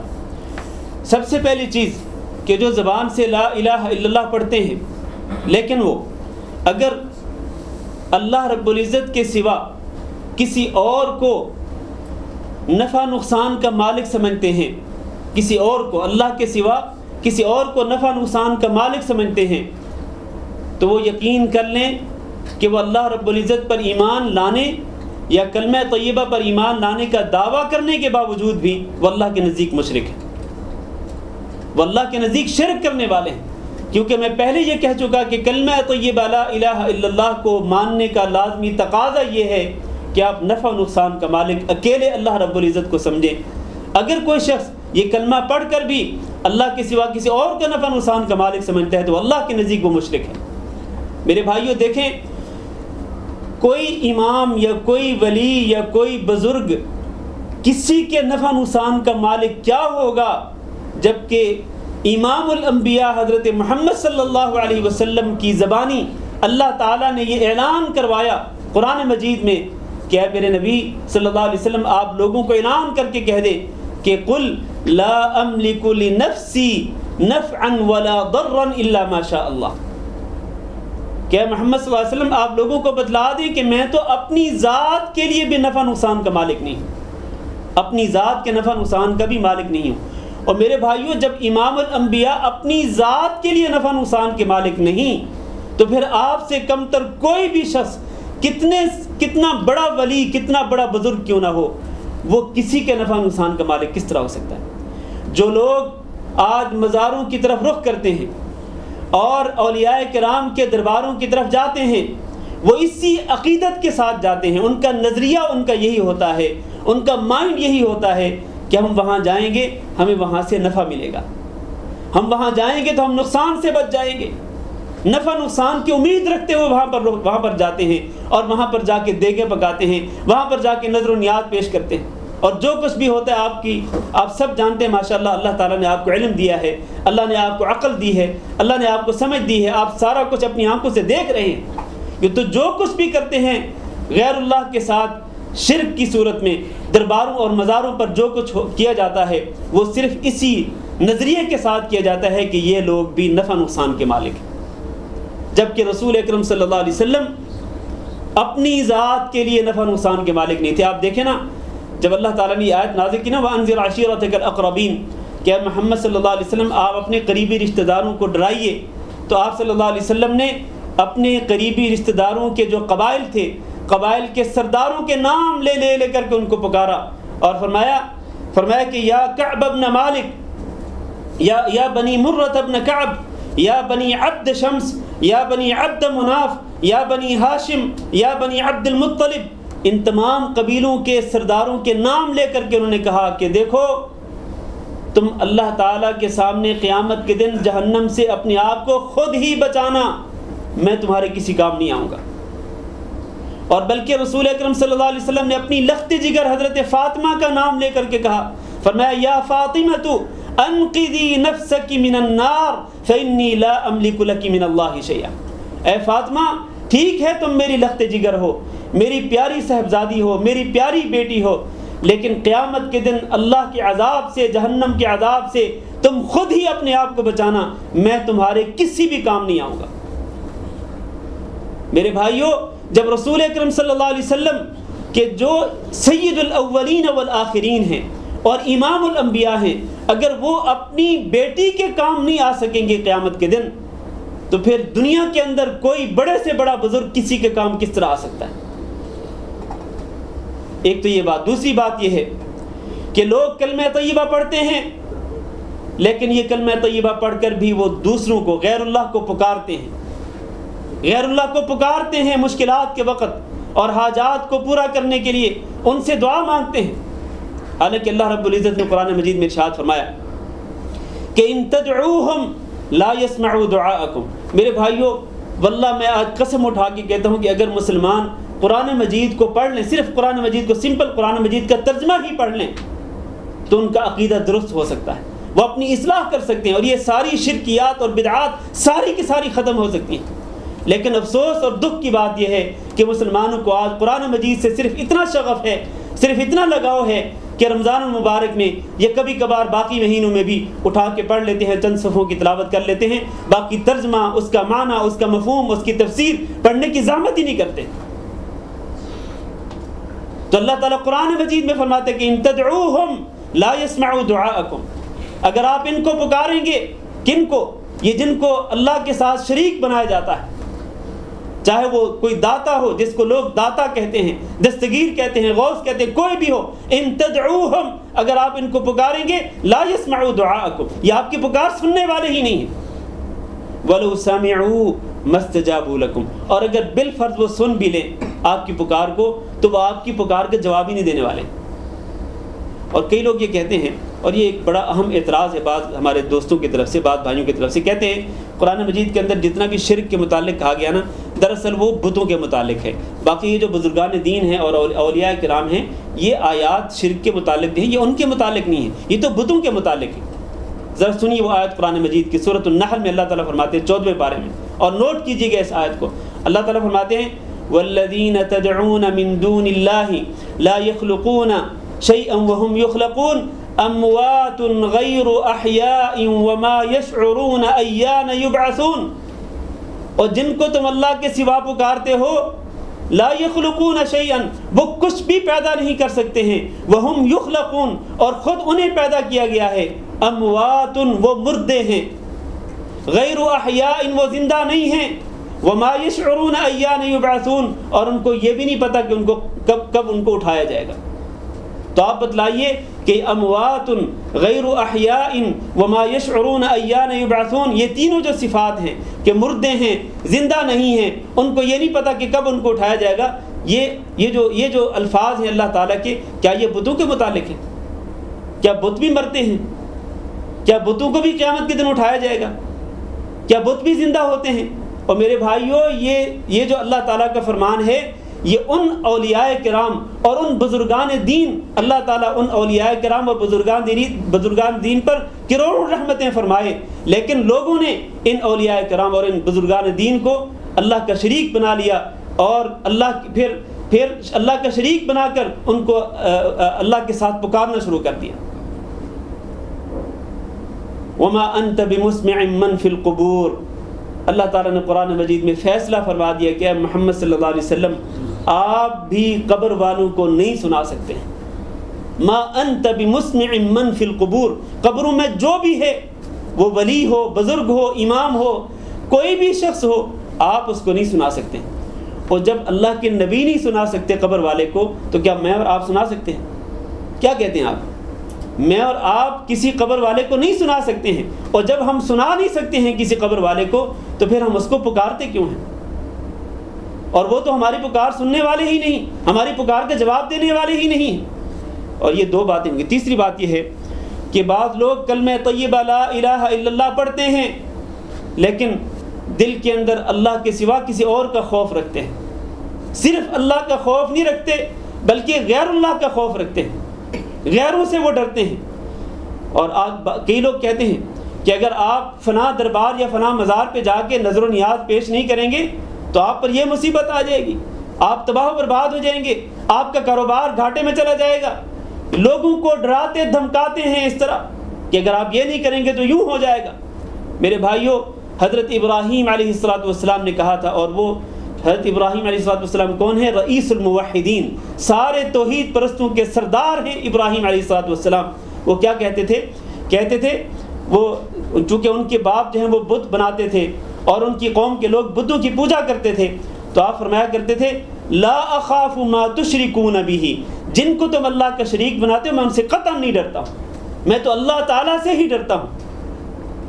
اور آپ کو ایک نیا واقعہ سنا دوں۔ آج ابھی پرسوں ہمارے ایک شیخ دوست ہمارے مولانا عبد الخالق صاحب، یہاں کے کویت کے معروف داعی ہیں، مشہور شیخ ہیں، ابھی پرسوں واپس ہیں پاکستان سے، اور آج انہوں نے مجھے ایک ویڈیو دکھائی ہے۔ انہوں نے اس ویڈیو میں کیا ہے کہ ایک پاکستان کا ایک شہر ہے اکاڑا، پنجاب کے اندر ہے اکاڑا، اور اس کے آگے ایک اور شہر ہے دیپال پور، اس سے آگے ایک گاؤں ہے جس کا نام بصیر پور ہے۔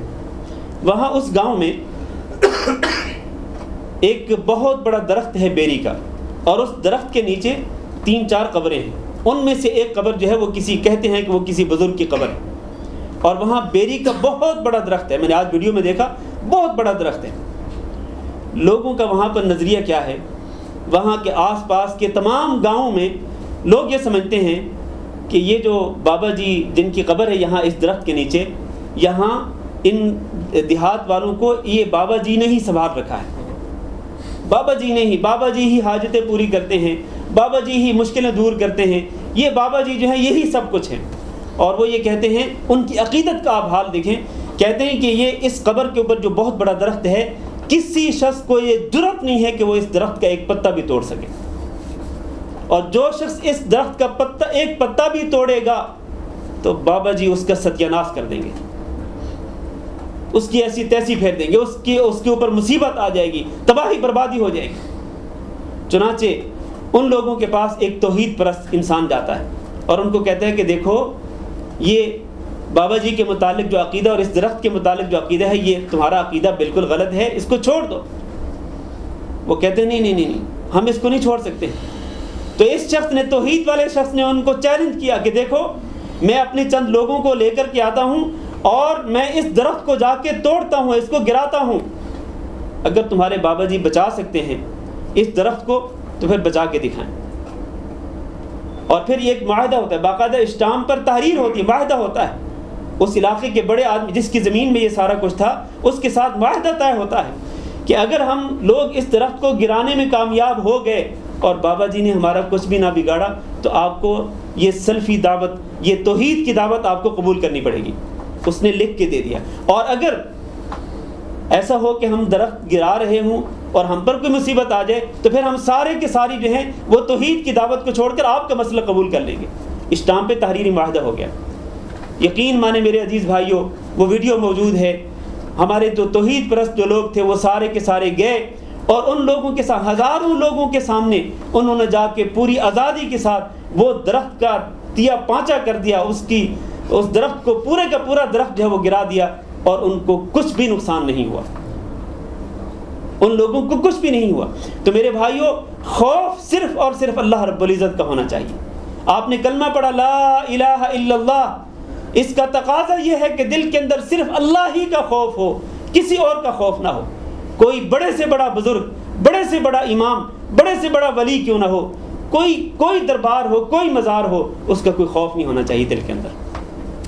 ایک اور چیز جو ہے وہ بھی بیان کر دوں، میں اپنی بات ختم کرتا ہوں، کہ کئی لوگ جو ہیں وہ یہ کلمہ طیبہ لا الہ الا اللہ پڑھنے کے بعد، کلمہ طیبہ لا الہ الا اللہ پڑھنے کے بعد پھر وہ غیر اللہ پر بھروسہ کرتے ہیں، اللہ کے سوا دوسروں پر وہ بھروسہ کرتے ہیں، حالانکہ توکل اور بھروسہ پورے کا پورا اللہ ہی پر ہونا چاہیے۔ وَمَن يَتَوَكَّلْ عَلَى اللَّهِ فَهُوَ حَسْبُهُ، جو اللہ پر توکل کر لیتا ہے اللہ اس کو کافی ہو جاتا ہے، اللہ تعالیٰ اس کے لیے کافی ہو جاتا ہے۔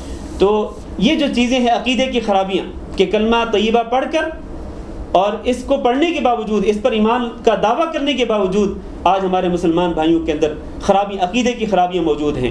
وہ غیر اللہ کو پکارتے ہیں، غیر اللہ کو اللہ کا شریک بناتے ہیں، غیر اللہ سے خوف کھاتے ہیں، غیر اللہ پر توکل اور بھروسہ کرتے ہیں۔ اور حتیٰ کہ آج اس دور کے اندر ایک اور بڑی مصیبت یہ ہے کہ کئی لوگ جو ہیں وہ اپنے ہاتھوں کے اندر کڑے پہنتے ہیں یا اپنے گلے کے اندر تعویذ باندھ لیتے ہیں، اور ان کا عقیدہ کیا ہوتا ہے، نظریہ یہ ہوتا ہے کہ جب تک یہ کڑا آپ کے ہاتھ میں رہے گا، جب تک کہ یہ تعویذ آپ کے گلے میں رہے گا، اس وقت تک آپ مشکلات سے، مصیبتوں سے بچے رہیں گے۔ لیکن جیسے ہی آپ یہ تعویذ نکال کے پھینکیں گے تو آپ پر کوئی مصیبت آ جائے گی۔ یہ نظریہ ہوتا ہے لوگوں کا، تعویذ پہننے والے لوگوں کا۔ میرے عزیز بھائیوں، یہ خالصتاً مشرکانہ عقیدہ ہے۔ رسول اکرم صلی اللہ علیہ وسلم نے جب ایک شخص کو دیکھا تھا کہ اس نے تعویذ پہنا ہوا ہے، ہاتھ میں ایک کڑا پہنا ہوا ہے، تو آپ نے اس سے پوچھا کہ کیوں پہنا ہوا ہے؟ کہنے لگا کہ یہ ایک بیماری کی وجہ سے میں نے پہنا ہے، تو میں اس کے متعلق یہ سمجھتا ہوں کہ جب تک یہ پہنے رکھوں گا تو میں بیماری سے بچا رہوں گا۔ فرمایا رسول اکرم صلی اللہ علیہ وسلم نے کہ انزع من یدک، کہ اس کڑے کو، اس حلقے کو، آپ اس تعویذ کو اتار کے فوراً پھینک دو، اس لیے کہ ما یزیدک الا وہنا، یہ کڑا تمہاری بیماری میں اور اضافہ کرے گا، یہ تمہاری بیماری کو ختم کرنے والا نہیں ہے، اور تمہاری بیماری میں اضافہ کر دے گا۔ تو یہ تعویذات پہ انسان کو یقین نہیں ہونا چاہیے، کڑوں پر انسان کو یقین نہیں ہونا چاہیے۔ اور آج آپ یہ بھی دیکھتے ہیں کہ کئی لوگ جو ہیں وہ نجومیوں کے پاس جاتے ہیں، نجومیوں کے پاس، کاہنوں کے پاس جاتے ہیں، جادوگروں کے پاس جاتے ہیں، ان کے پاس نفع نقصان کی امید لے کر۔ حالانکہ میرے بھائیوں، نجومیوں اور کاہنوں کے پاس جانا اور جادوگروں کے پاس جانا جو ہے وہ بہت بڑا گناہ ہے۔ رسول اکرم صلی اللہ علیہ وسلم کا فرمان ہے کہ جو شخص کسی نجومی کے پاس جاتا ہے، کسی ساحر کے پاس جاتا ہے، کسی عامل کے پاس جاتا ہے اور اس سے جا کے کسی چیز کے متعلق سوال کرتا ہے، تو اس کی صرف سوال کرنے کی وجہ سے اس کی 40 دن کی نمازیں رد کر دی جاتی ہیں۔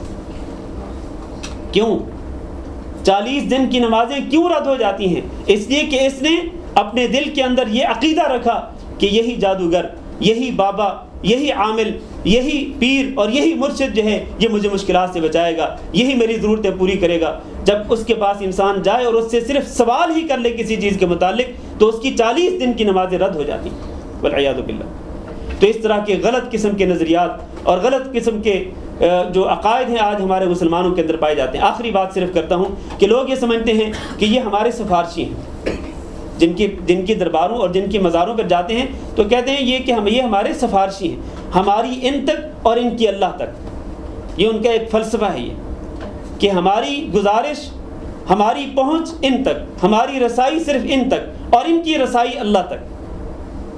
حالانکہ میرے بھائیوں، مشرکین مکہ بھی یہی کہا کرتے تھے، ما نعبدہم الا لیقربونا الی اللہ زلفیٰ، ہم ان بتوں کی پوجا صرف اس لیے کرتے ہیں کہ یہ ہمیں اللہ کے قریب کرتے ہیں۔ وَيَقُولُونَ هَؤُلَاءِ شُفَعَاؤُنَا عِندَ اللَّهِ، وہ کہتے ہیں کہ یہ ہیں ہمارے سفارشی اللہ کے پاس۔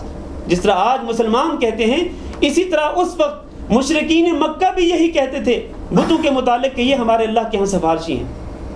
اللہ نے ان کے بارے میں کیا فرمایا؟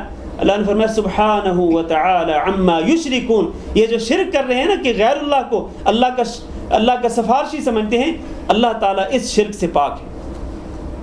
گویا اس طرح کے بزرگان دین اور اولیاء کرام کو شفاعتی سمجھنا، سفارشی تصور کرنا، یہ مشرکانہ عقیدہ ہے۔ اس سے بھی اہل ایمان کو توبہ کرنی چاہیے۔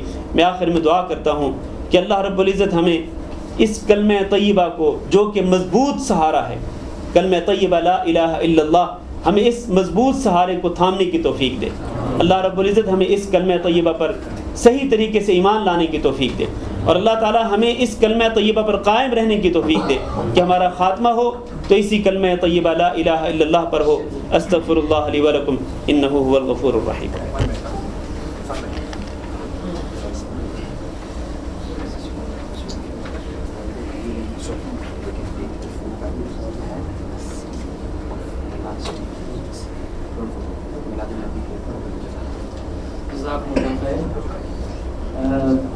الحمدللہ ماشاء اللہ آج کا جو ذکر تھا ہم لوگوں کو آگاہ کرنے والا تھا اللہ کی کرم سے۔ اب چند سوالات ہیں جن میں سے ماشاء اللہ بہت اہم سوالات بھی ہیں، میں انشاءاللہ سوالات صاحب کے سامنے رکھتا ہوں ایک کے بعد ایک۔ میں نے کوئی ترتیب مرتب نہیں کی ہے، جو میرے ہاتھ میں آ رہے ہیں انشاءاللہ ان سب کو میں پڑھنے کی کوشش کر رہا ہوں۔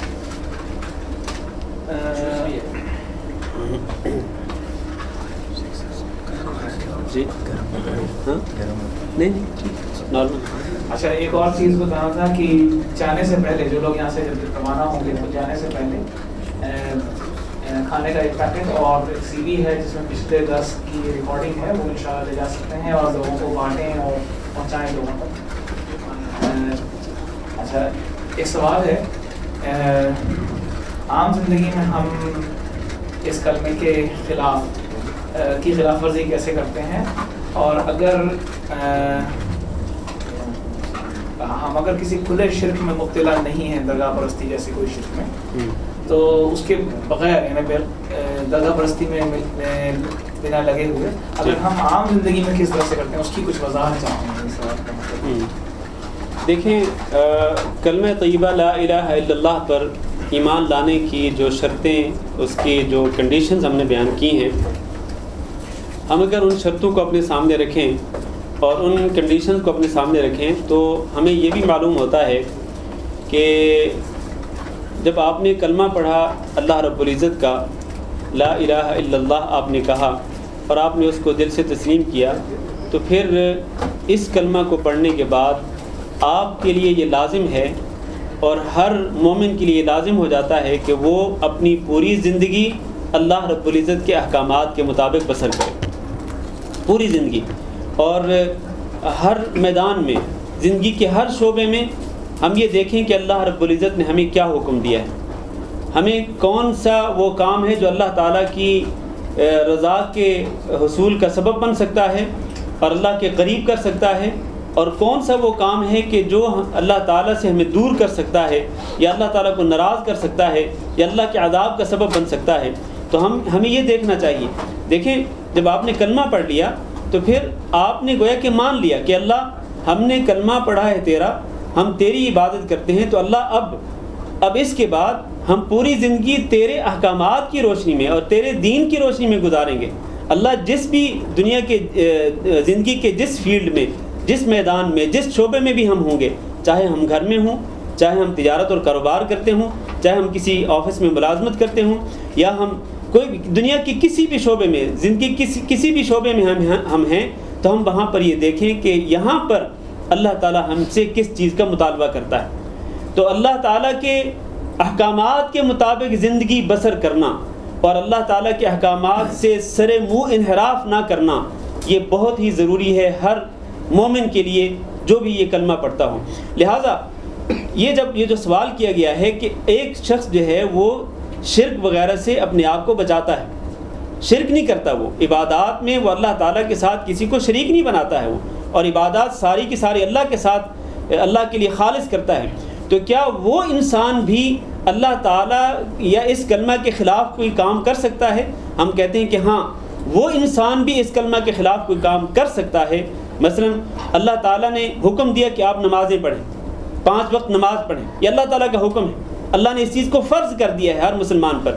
اگر ایک انسان 5 نمازوں میں غفلت کرتا ہے، سستی کرتا ہے اور 5 نمازیں پابندی کے ساتھ نہیں پڑھتا، تو گویا وہ جس کا اس نے کلمہ پڑھا، یعنی لا الہ الا اللہ، اللہ کا اس نے کلمہ پڑھا، تو اللہ تعالیٰ کے اس حکم کی وہ نافرمانی کر رہا ہے.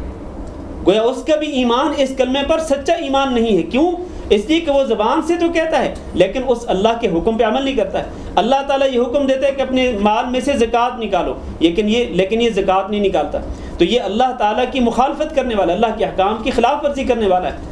اللہ تعالیٰ یہ حکم دیتا ہے کہ آپ رمضان کے مہینے کے روزے رکھیں، اگر آپ کو اللہ نے استطاعت دی ہے تو حج کریں. اللہ تعالیٰ آپ کو حکم دیتا ہے کہ آپ جھوٹ نہ بولیں، آپ اپنی زبان کے ساتھ سچ بولیں. اللہ آپ کو حکم دیتا ہے کہ آپ اپنے والدین کے ساتھ حسن سلوک کریں، والدین کے ساتھ بد سلوکی نہ کریں. اللہ آپ کو حکم دیتا ہے کہ اپنے ماتحت لوگوں کے حقوق کا خیال کریں. اللہ آپ کو حکم دیتا ہے کہ فقراء مساکین پر مال خرچ کریں. یہ سارے احکامات اللہ آپ کو یہ حکم دیتا ہے کہ آپ اپنے مالی معاملات میں بالکل سچے صاف کھرے ہونے چاہیے. یہ نہیں کہ آپ مالی لین دین کے معاملات میں جھوٹ بولیں اور فریب کریں، دھوکہ کریں، اور آپ رشوت لیں یا خیانت کریں اور سودی لین دین کریں. یہ سارے جو احکامات ہیں اللہ رب العزت کے ان احکامات میں اللہ تعالیٰ کے سامنے، اللہ تعالیٰ کے احکامات کے سامنے اپنے آپ کو جھکا دینا لازم ہے. یہ اس کلمہ طیبہ کا لازمی تقاضا ہے. اگر کوئی شخص یہ تقاضا پورا کرتا ہے اور اس کے ساتھ ساتھ وہ شرک سے بھی بچتا ہے تو وہ سچا مومن ہے. لیکن اگر وہ صرف شرک سے تو بچتا ہے، باقی اللہ تعالیٰ کے احکامات کی پرواہ ہی نہیں کرتا، تو اس کو اپنے ایمان کا جائزہ لینا ہوگا. ہاں جی دوسرا سوال ہے کہ ایک انسان ہے جو کلمہ طیبہ پڑھتا ہے، منہ سے کہتا ہے اور دوسروں کو نقصان پہنچاتا ہے اپنے اعمال سے اور اپنے قول سے، اور تو کیا ایسے انسان سے محبت کرنی چاہیے؟ نہیں. ایک شخص جو کلمہ پڑھتا ہے اور پھر وہ اپنے اعمال کے ذریعے وہ دوسرے اہل ایمان کو اذیت پہنچاتا ہے، ان کو نقصان پہنچاتا ہے، حالانکہ ہونا یہ چاہیے تھا کہ المسلم من سلم المسلمون من لسانہ و یدہ. مسلمان تو ہوتا ہی وہ ہے کہ جس کی زبان سے اور جس کے ہاتھ سے دوسرے مسلمان محفوظ ہوں. تو ہونا یہ چاہیے تھا کہ یہ اپنی زبان کو بھی روک کے رکھتا، اپنی زبان سے کسی کو نقصان نہ پہنچاتا، اور اپنے اعضاء کو بھی روک کے رکھتا، اپنے اعضاء کے ذریعے کسی کو نقصان نہ پہنچاتا. یہ اس کے سچے ایمان کی نشانی تھی اور اس کے سچے مسلمان ہونے کی نشانی تھی. لیکن اگر وہ کلمہ تو پڑھتا ہو، لا الہ الا اللہ کو پڑھنے کا دعویٰ کرتا ہو، اس پر ایمان لانے کا دعویٰ کرتا ہو، لیکن اس کے ساتھ ساتھ وہ مسلمانوں کو نقصان پہنچاتا ہو، زبان کے ذریعے گالی گلوچ کرتا ہو، غیبت کرتا ہو، جھوٹ بولتا ہو اور چغل خوری کرتا ہو، اپنے اعمال کے ساتھ وہ لوگوں کو نقصان پہنچاتا ہو، تو یہ سچا مومن نہیں ہے، یہ سچا ایمان والا نہیں. تو یہ جو سچا مومن نہیں ہے، کیا اس سے محبت ہونی چاہیے؟ نہیں. اس کے ساتھ محبت اتنی ہوگی جتنا وہ مسلمان ہے، جتنا وہ مسلمان ہے اتنی ہی محبت ہوگی. باقی اس کے اندر جتنی نافرمانیاں ہیں اللہ رب العزت کی، اور جس طرح وہ دیگر مسلمانوں کے نقصان کا سبب بنتا ہے، تو اسی قدر اس کے ساتھ بغض بھی ہوگا. اسی کو کہتے ہیں الحب فی اللہ والبغض فی اللہ، کہ آپ کسی سے محبت کریں تو اللہ کی رضا کے لیے کریں، بغض رکھیں تو اللہ کی رضا کے لیے. کہ آپ ایک ہی شخص سے، مثلا ایک شخص سے آپ کو محبت بھی ہوگی اور اسی شخص سے آپ کو بغض بھی ہوگا. کیوں؟ اس لیے کہ وہ جتنا اس کے اندر ایمان ہے اتنی آپ اس سے محبت رکھیں، اور جتنی اس کے اندر شریعت کی خلاف ورزیاں ہیں، جتنے گناہ ہیں، اتنی آپ اس سے بغض رکھیں. تو یہ اللہ تعالیٰ نے اس کا معیار جو ہے وہ مقرر کر دیا. ہاں جی ایک اور بڑا اہم سوال ہے. ان کا کہنا ہے کہ کلمے کا تقاضا ہے کہ اس کی فرما برداری کی جائے، اللہ تعالیٰ کی فرما برداری کی جائے اور اس کے سامنے اپنے آپ کو جھکا دیا جائے. لیکن اگر ایسا انسان کو معلوم ہی نہیں ہے کہ اللہ کا حکم کیا ہے، اور اپنے عمر کے زیادہ وقفے میں اس کو یہ پتہ ہی نہیں تھا کہ اللہ کا حکم کیا ہے، تو اس کے سامنے اس نے جھکایا ہی نہیں اپنے، کیا یہ انسان کافر ہے؟ نہیں، اس کو کافر نہیں کہہ سکتے. اس انسان کو کافر نہیں کہہ سکتے کہ جس نے اللہ رب العزت کے احکامات کا علم ہی حاصل نہیں کیا، اللہ کے دین کا علم ہی حاصل نہیں کیا، اور زندگی کے آخری سٹیج پر وہ پہنچ چکا ہے، اس کے پاؤں جو ہیں وہ قبر میں پہنچنے والے ہیں، اور اب جو ہے اس کو احساس تو ہو رہا ہے کم از کم کہ کاش میں نے اللہ کے احکامات کو جانا ہوتا، کاش میں نے اللہ کے دین کو سیکھا ہوتا. تو اور اس احساس کے پیش نظر وہ پھر حسب استطاعت، حسب قدرت وہ اللہ کے دین کو سمجھنے کی کوشش کرتا ہے، اللہ کے قرآن کو پڑھتا ہے، اللہ کے قرآن کو سمجھنے کی کوشش کرتا ہے، اللہ کے احکامات اور دین کے احکامات جو ہیں وہ معلوم کرنے کی کوشش کرتا ہے. تو اس شخص کو جو ہے وہ کافر کہنا جو ہے وہ بالکل غلط ہے، اس کو کافر نہیں کہہ سکتے ہیں. ہاں، ایک شخص جب وہ مکمل طور پر یعنی بالکل غافل ہے، اللہ کے دین سے مکمل طور پر غافل ہے، کوئی اس کو پرواہ ہی نہیں ہے، ایک تو وہ اللہ کا نافرمان ہے، اور دوسرا یہ کہ اس کو احساس بھی نہیں کہ کاش میں اللہ تعالیٰ کی اطاعت کرتا، اللہ کی فرما برداری کرتا، اللہ کے دین کو سمجھ لیتا، اللہ کے احکام پہ عمل کر لیتا، اس کو احساس بھی نہیں ہے، بالکل ہی مکمل طور پر وہ غافل ہے. تو ایسا شخص جو ہے وہ یقیناً اس کو اپنے ایمان کا جائزہ لینا چاہیے کہ جس کا کلمہ پڑھا ہے تم نے اس کے احکامات کو نہیں جانا ہے، اس کے دین کو ہی نہیں سمجھا ہے، تو قبر میں جب سوال ہوگا کہ ما دینوں کا، آپ کا دین کیا ہے، تو کیا جواب دو گے؟ وہ دین کو تو پہچانا ہی نہیں، دنیا کے اندر اپنی زندگی کے اندر دین کو پہچانا ہی نہیں، اسلام کو پہچانا نہیں، تو قبر کے اندر کیا جواب دو گے؟ لہٰذا ہر شخص کو کلمہ پڑھنے کے بعد اللہ رب العزت کے دین کو سمجھنا چاہیے، خاص طور پر جو بنیادی احکامات ہیں، اللہ کے فرائض ہیں، واجبات ہیں دین کے، ان کا علم ضرور حاصل کرنا چاہیے. اللہ تعالی ہم سب کو اس کی توفیق دے. ہاں جی. یرتابو سے مراد کیا ہے؟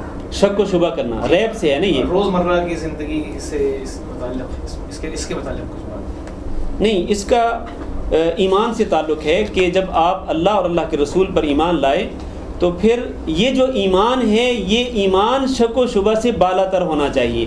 یہ ایمان دل کی گہرائی کے ساتھ، سچائی کے ساتھ اللہ رب العزت پر اور اللہ کے رسول پر ہونا چاہیے. اس ایمان میں کسی قسم کا شک و شبہ نہیں ہونا چاہیے. ہاں جی. اچھا، قرآن کے معنی پڑھنے سے روکنے والے کون لوگ ہیں اور وہ ایسا کرتے کیوں ہیں؟ اس دور میں بہت سارے ایسے مسلمان ہیں جو یہ کہتے ہیں کہ بھائی دیکھو قرآن مجید کو سمجھنے کے لیے 17 علوم کی ضرورت ہے. 17 علوم جو ہے نا، 17 علوم ان کی ضرورت ہے. وہ 17 علم آپ کو آتے ہوں گے تو آپ قرآن سمجھ سکیں گے. لہٰذا چونکہ آپ کو وہ 17 علم نہیں آتے تو قرآن کو آپ مت سمجھنے کی کوشش کرو. بھئی یہ علماء کا کام ہے، یہ آپ کا کام نہیں ہے، یہ علماء کا کام ہے. تو اس طرح لوگوں کو ڈراتے ہیں اور لوگوں کو قرآن سے دور کرنے کی کوشش کرتے ہیں. اور یقین مانیں یہ بہت بڑی سازش ہے، یہ اسلام کے خلاف اور مسلمانوں کے خلاف. حالانکہ اللہ تعالیٰ نے قرآن مجید میں ارشاد فرمایا وَلَقَدْ يَسَّرْنَا الْقُرْآنَ لِلذِّكْرِ فَهَلْ مِن مُدَّكِرٍ، کہ ہم نے قرآن مجید کو آسان بنا دیا ہے نصیحت پکڑنے کے لیے. تو کیا کوئی نصیحت پکڑنے والا ہے؟ اور ایک اور جگہ پہ اللہ تعالیٰ فرماتے فَإِنَّمَا يَسَّرْنَاهُ بِلِسَانِكَ لَعَلَّهُمْ يَتَذَكَّرُونَ، کہ ہم نے اس قرآن مجید کو آپ کی زبان میں آسان بنا دیا ہے تاکہ یہ اس قرآن مجید سے نصیحت حاصل کریں. تو لہٰذا قرآن مجید ہر شخص کے لیے آسان ہے. آپ دیکھیں نا، جب یہ قرآن مجید نازل ہوا تھا تو میں آپ سے ایک سوال کرتا ہوں، جب یہ قرآن مجید نازل ہوا تھا تو کیا اس وقت سارے کے سارے عرب لوگ جنہوں نے اس قرآن مجید کو سنا تھا وہ سارے کے سارے عالم تھے؟ کیا کہتے ہیں آپ؟ وہ 17 علوم جن کے بارے میں آپ کا دعویٰ ہے کہ قرآن کو سمجھنے کے لیے وہ 17 علم حاصل کرنا لازم ہے، تو کیا وہ سارے کے سارے جو بدو تھے، دیہاتی لوگ تھے اور جن کو نبی کریم صلی اللہ علیہ وسلم سے بات کرنے کے آداب کا بھی علم نہیں تھا، کیا وہ لوگ بھی یہ 17 علوم جانتے تھے؟ نہیں. ان کو 17 علوم تو کیا، ان کو کچھ بھی علم نہیں تھا. وہ دیہاتی تھے، بدو تھے، لیکن ان لوگوں نے قرآن مجید کو سمجھا، قرآن مجید کو سمجھ کر پڑھا، قرآن مجید کو اپنے سینے میں اتارا اور اس پر عمل کر کے دکھلایا. تو جب ان کے لیے، بدوؤں اور دیہاتیوں کے لیے قرآن مجید کو سمجھنا آسان تھا تو آج بھی تمام مسلمانوں کے لیے بالکل آسان ہے قرآن مجید کو سمجھنا. ہر لینگویج میں، ہر زبان میں قرآن مجید کا ترجمہ ہو چکا ہے، ٹرانسلیشن ہو چکی ہے اس کی. تو آپ اپنی زبان کے مطابق اس کا ترجمہ پڑھیں، اس کی تفسیر کا مطالعہ کریں. یقیناً قرآن مجید کو پڑھنا جو ہے اور اس کو سمجھنا بہت ہی آسان ہے، اس میں کوئی مشکل نہیں. اگر آپ کو مجبور کیا جائے کہ آپ زبانی طور پہ کلمہ طیبہ کا انکار کریں یا اس سے کفر کریں اپنی جان بچانے کی خاطر، تو کیا اس کے بارے میں قرآن کا کیا؟ ہاں، قرآن مجید میں یہ ہے کہ جب آپ کو مجبور کیا جائے اسلحے کی نوک پر یا تلوار کے زور پر آپ کو مجبور کیا جائے کہ کلمے کا انکار کرو ورنہ ابھی مار دیا جائے گا آپ کو، ابھی آپ کو قتل کر دیا جائے گا، ابھی شوٹ کر دیا جائے گا آپ کو، تو اس حالت میں اللہ تعالیٰ قرآن مجید میں فرماتے ہیں من کفر باللہ من بعد ایمانہ الا من اکرہ وقلبہ مطمئن بالایمان. دل میں ایمان ہے لیکن صرف اپنی جان بچانے کی خاطر آپ اگر کلمے کا اقرار کرتے ہیں، صرف جان بچانے کی خاطر کہ آپ کو اس طرح کا تھریٹ ہے کہ اگر آپ یہ کلمے کا انکار نہیں کرتے تو آپ کی گردن اڑا دی جائے گی، آپ کو شوٹ کر دیا جائے گا، تو اس حالت میں آپ کو اجازت ہے کہ آپ کلمے کا صرف زبانی طور پر انکار کریں کیونکہ دل کے اندر آپ کا وہ ایمان موجود ہے. تو اس حالت میں کوئی حرج نہیں ہے.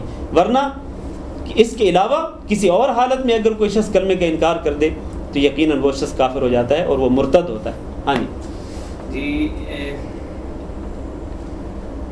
ایک سوال ہے کہ کیا ہم ایسے لوگوں کے ساتھ میں تعلقات رکھ سکتے ہیں جو لوگ شرک میں ملوث ہیں اور اچھی مطلب اس میں لگے ہوئے ہیں، جو درگاہوں پر جاتے ہیں اور اولیاء پر ایمان لاتے ہیں اور ان کو غوث بلاتے ہیں، اس امید سے کہ ہم ان کو بدل پائیں گے کچھ دنوں کے اندر میں یا اپنی دعوت کے ذریعے سے، تو کیا ہم ان کے ساتھ کھا پی سکتے ہیں، مل بیٹھ سکتے ہیں، ان کے ساتھ جی سکتے ہیں؟ ایسے لوگ جو شرکیہ اعمال میں مبتلا ہوں کہ وہ درباروں اور مزاروں پہ جا کر کے وہ قبر پرستی کرتے ہوں، تو یقیناً ایسے لوگ جو ہیں وہ شرک کا ارتکاب کرتے ہیں. تو ایسے لوگوں کے ساتھ آپ کا دلی تعلق نہیں ہونا چاہیے، دل کی محبت جو ہے وہ نہیں ہونی چاہیے ایسے لوگوں کے ساتھ. دل کی محبت دلی تعلق جو ہے یہ صرف اور صرف اہل توحید کے ساتھ ہونا چاہیے.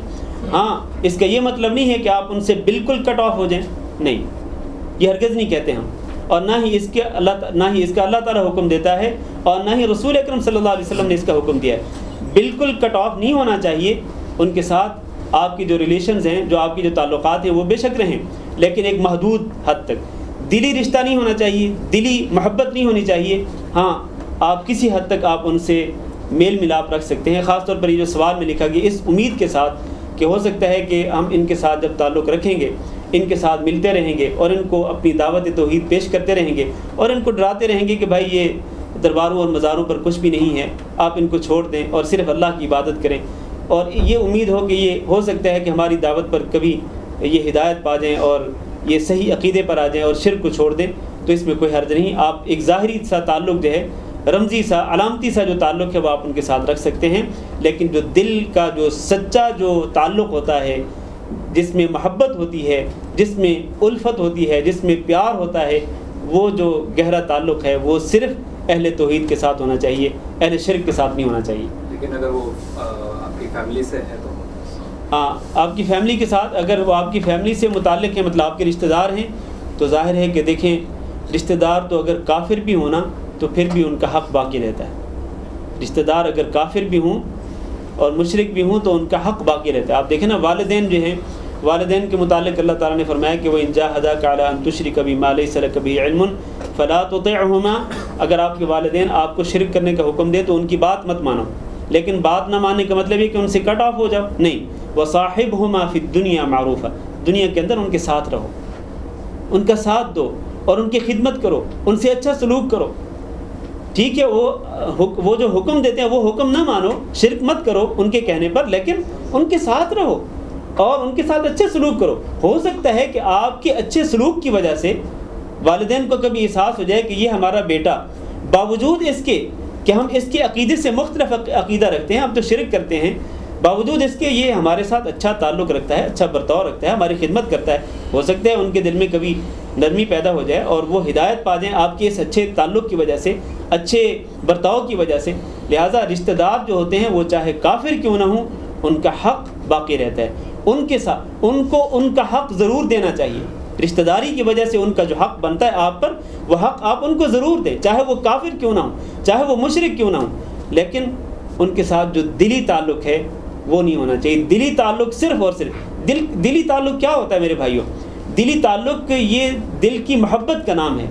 دل کی محبت جو ہے یہ صرف اہل توحید کے ساتھ ہی ہونی چاہیے. دل کی محبت ایسے لوگوں کے ساتھ نہیں ہونی چاہیے جو شرک کرتے ہیں. ہاں جی، باقی ان لوگوں کے اگر آپ پر حقوق ہیں تو حقوق ان کو دینے چاہیے. ہاں جی، بڑا اہم سوال ہے کہ اگر کسی کا نکاح کسی شرک کرنے والے کے ساتھ ہو تو وہ کیا کرے؟ وہ خود مسلمان ہیں، مسلمانوں کے نام سے رہتے ہیں، مطلب وہ لوگ جو ہیں جو شرک کرتے ہیں وہ لوگ مسلمان ہیں بظاہر، لیکن وہ اندرونی طور پر شرک کرتے ہیں یا کھلے طور پر شرک کرتے ہیں. اب ان کے ساتھ میں کسی کا نکاح ہے، ایسی حالت میں کیا کریں؟ دیکھیں سب سے پہلی بات تو یہ ہے کہ والدین کو چاہیے، سرپرستوں کو چاہیے کہ وہ اپنے بیٹوں اور اپنی بیٹیوں کے رشتے کے لیے، نکاح کے لیے ان لوگوں کا انتخاب کریں کہ جو توحید پرست ہوں، جو توحید کو ماننے والے ہوں. اگر کسی والد نے اپنے بیٹے کا رشتہ کرنا ہے، بیٹے کی شادی کرنی ہے، تو وہ اپنی بہو کے لیے وہ گھر دیکھیں کہ جو توحید والے ہوں اور توحید کو ماننے والے ہوں اور شرک سے اجتناب اور پرہیز کرنے والے ہوں. اور اگر کسی نے اپنی بیٹی کا رشتہ کرنا ہے، اپنی بہن کا رشتہ کرنا ہے، تو وہ بھی اپنے ہونے والے داماد یا اپنے ہونے والے بہنوئی کے لیے وہ گھر کا انتخاب کرے، اس گھر کو چوائس کرے کہ جو توحید کو مانتے ہوں اور توحید پر عمل کرتے ہوں اور شرک سے بچتے ہوں. یہ سب سے پہلی بات یہ ہے کہ جب رشتے کا انتخاب کرنا ہے آپ نے، تو اس وقت آپ کو یہ چیز مد نظر رکھنی چاہیے. تو لیکن اگر پہلے خیال نہیں رہا یا آپ کو پہلے پتہ نہیں تھا، معلومات نہیں تھی، ہو سکتا ہے آپ کو کسی نے غلط بتایا ہو اور آپ نے کسی ایسے گھر میں رشتہ کر لیا، لڑکے کا یا لڑکی کا، کہ جہاں پر لوگ وہ شرک کرنے والے ہیں. اب شرک کرنے والے لڑکے یا شرک کرنے والی لڑکی کے ساتھ رشتہ ہو گیا، شادی ہو گئی، اب کیا کیا جائے؟ اب اس صورتحال میں یہاں پر جو ہے وہ نصیحت ہونی چاہیے.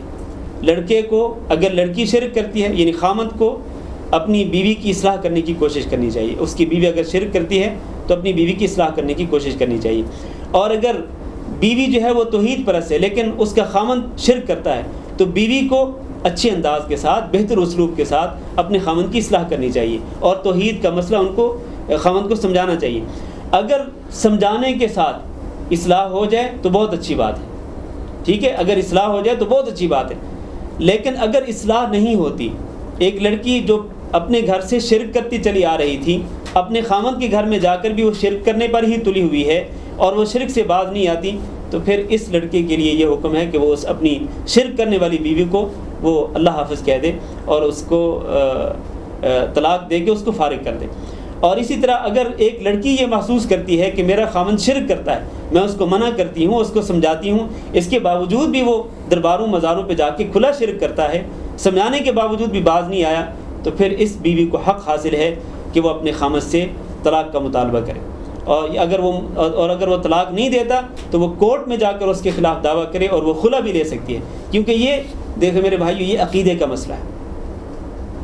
کس طرح ایک انسان برداشت کرے گا کہ ایک لڑکی جو ہے وہ شرک میں مبتلا ہو اور وہ اس کو اپنی بیوی کے طور پر اپنے گھر میں رکھے, یا کس طرح ایک لڑکی برداشت کرے گی کہ اس کا خاوند جو ہے وہ شرک کرتا ہو اور وہ اس کے ساتھ جو اس کا جو ریلیشن ہے جو اس کا تعلق ہے وہ خاوند بیوی کا ہو. تو یہ اس طرح ایک مومن کی غیرت برداشت نہیں کرتی ہے. تو بہرحال اصلاح کی کوشش کرنی چاہیے, اصلاح ہو جائے تو بہت اچھا ہے, لیکن اگر اصلاح نہیں ہوتی ہے, ساری کوششیں ناکام ہو جاتی ہیں, تو پھر علیحدگی کے سوا کوئی دوسرا راستہ نہیں. اگر کسی گاؤں میں ایک عام طریقہ ہے کہ کسی بابا کو بلایا جاتا ہے دعا پڑھ کے پھونکنے کے لیے اور اس سے کچھ اتارا کروانے کے لیے, جیسے نظر بد کے لیے, یا تو کیا یہ الاؤڈ ہے؟ دیکھیں, جہاں تک نظر بد کا تعلق ہے, اس میں کوئی شک نہیں کہ نظر بد لگ جاتی ہے, نظر بد کا اثر ہوتا ہے, لیکن نظر بد کا اثر کس طرح ختم کرنا چاہیے. دیکھیں, آج مسلمانوں کی حالت یہ ہے کہ مسلمان یہ چاہتے ہیں کہ سارے کے سارے کام محلے کے مولویوں سے کرائیں, سارے کے سارے کام حتیٰ کہ جب بچہ پیدا ہوتا ہے تو اس کا ختنہ کروانے کے لیے مولوی صاحب کو بلایا جاتا ہے. تو میرے بھائیوں, مولوی صاحب سے ہی سارے کام کروانے کی بجائے خود بھی مسلمانوں کو کام کرنے چاہیے.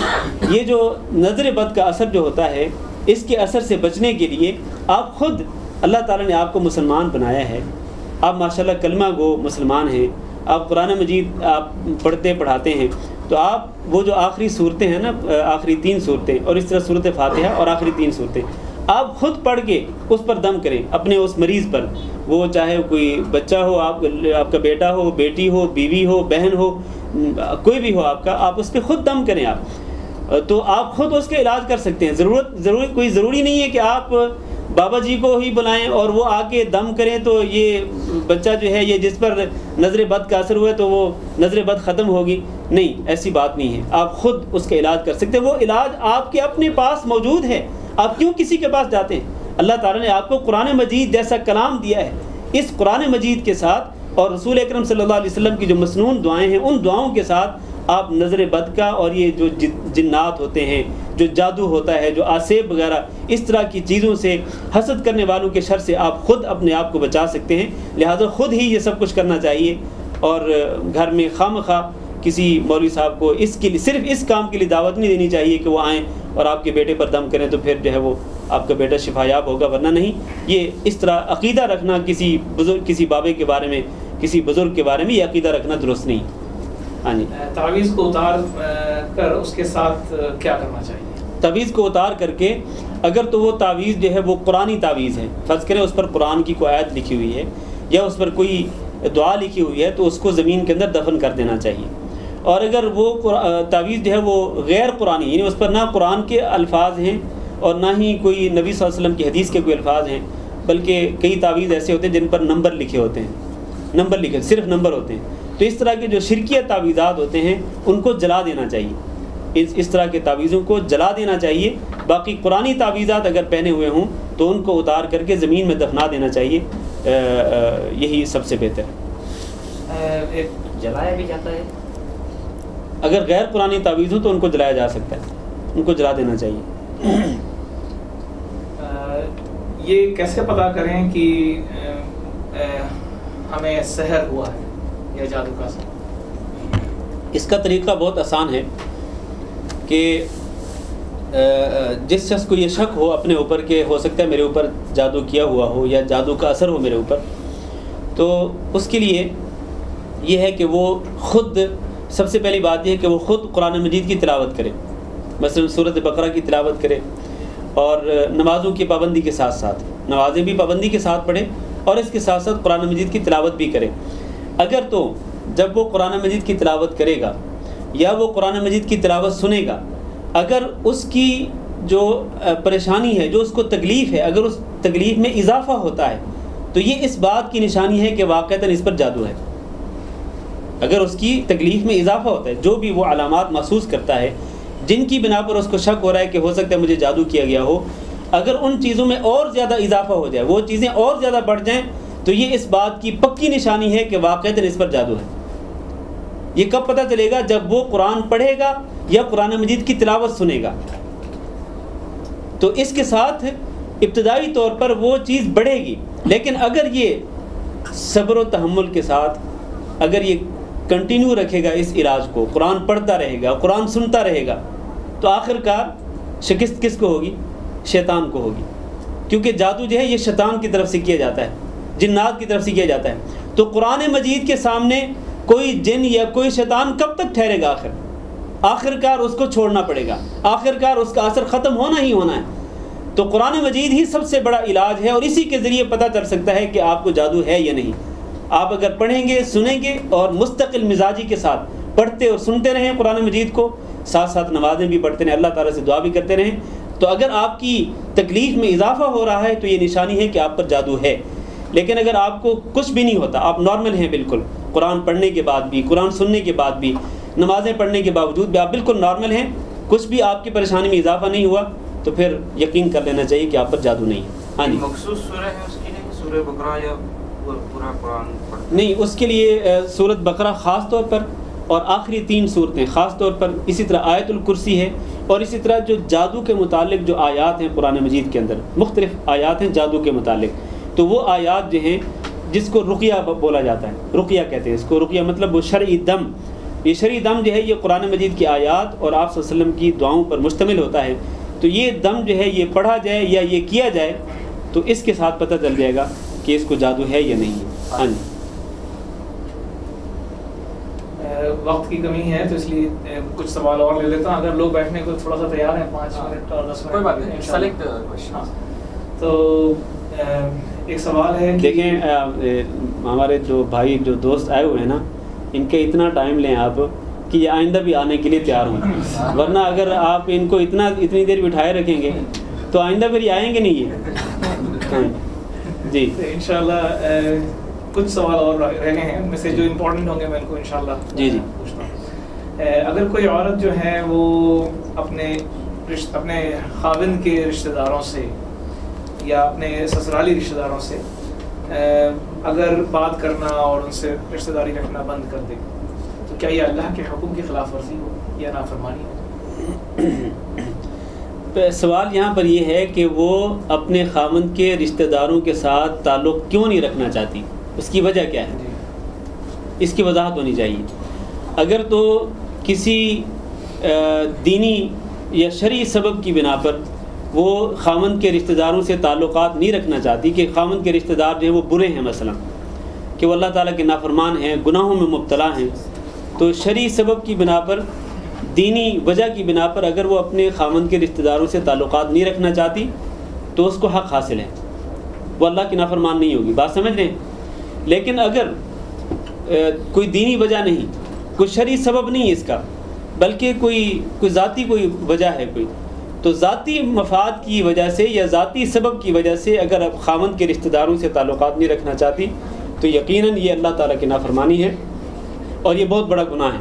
خاوند کے رشتہ دار اس کے رشتہ دار ہیں، خاوند کے جو رشتہ دار ہیں وہ مثلا خاوند کے جو والدین ہیں، مثلا اس کی ساس ہے اور اس کا سسر ہے، تو وہ خاوند کے والدین ہیں، تو ظاہر ہے کہ بیوی کے بھی والدین، بیوی کو بھی سمجھنا چاہیے کہ میرے خاوند کے والدین تو میرے والدین ہیں، تو اسی طرح باقی رشتہ دار ہیں۔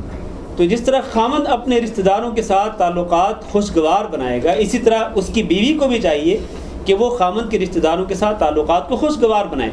یہ نہیں کہ وہ اس قدر وہ متکبر ہو، اس کے مزاج میں اس قدر بڑائی ہو، تکبر ہو کہ وہ اپنے خامند کے رشتہ داروں کو بالکل کوئی حیثیت ہی نہ دے، کوئی اہمیت ہی نہ دے، اور ان کے ساتھ تعلقات رکھنے پر بالکل راضی نہ ہو، تو یہ بالکل درست نہیں ہے۔ لہذا یہ دیکھنا پڑے گا کہ تعلقات نہ رکھنے کا سبب کیا ہے۔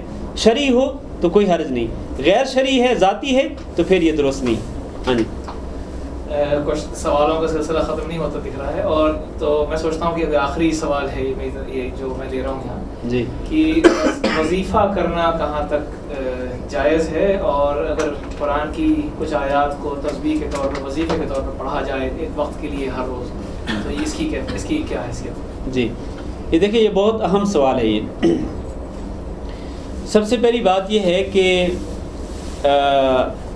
ہم نے آج جو بات کی ہے نا پورے درس کے اندر، وہ یہ ہے کہ آپ جب کلمہ پڑھتے ہیں لا الہ الا اللہ، تو اس کا مطلب یہ ہے کہ ساری کی ساری عبادات اللہ تعالیٰ کے لیے کریں۔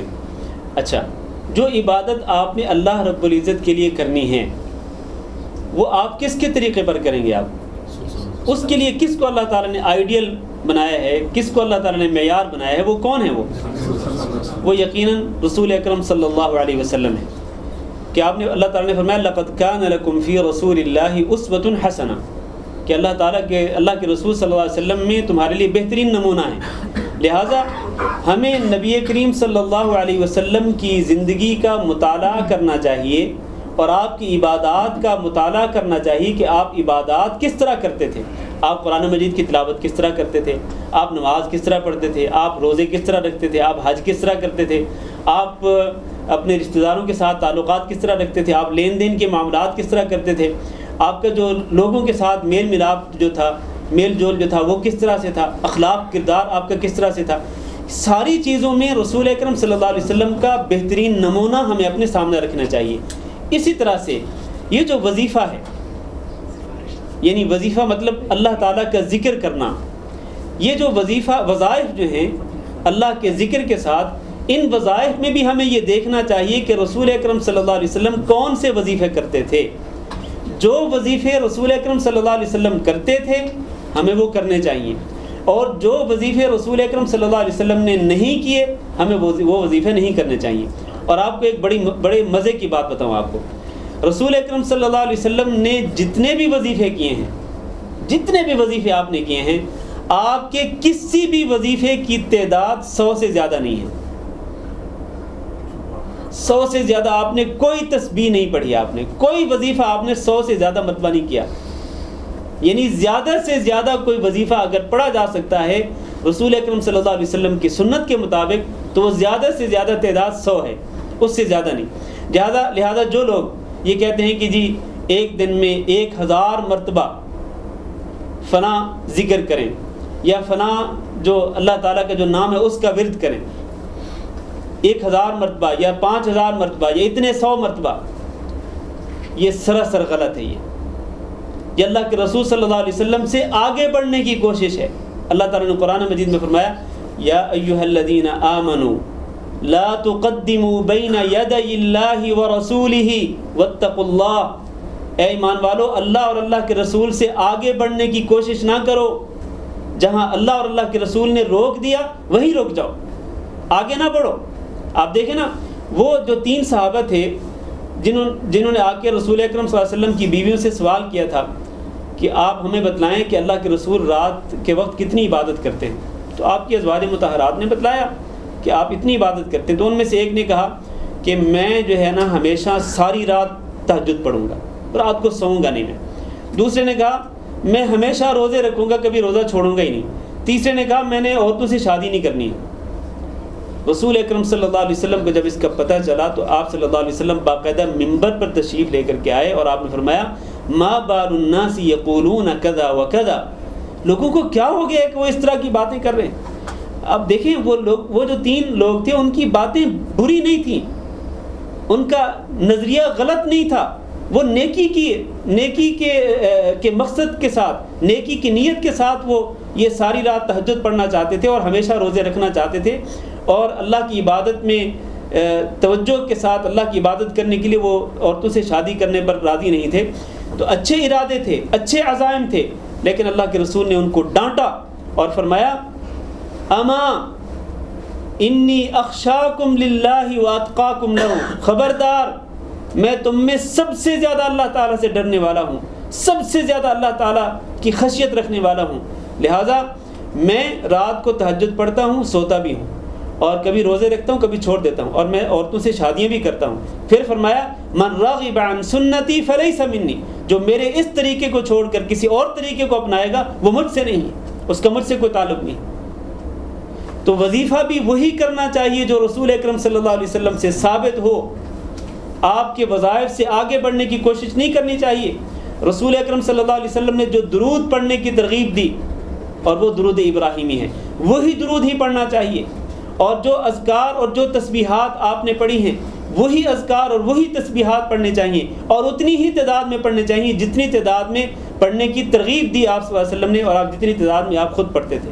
لہٰذا آپ صلی اللہ علیہ وسلم سے آگے بڑھنے کی کوشش نہیں کرنی چاہیے۔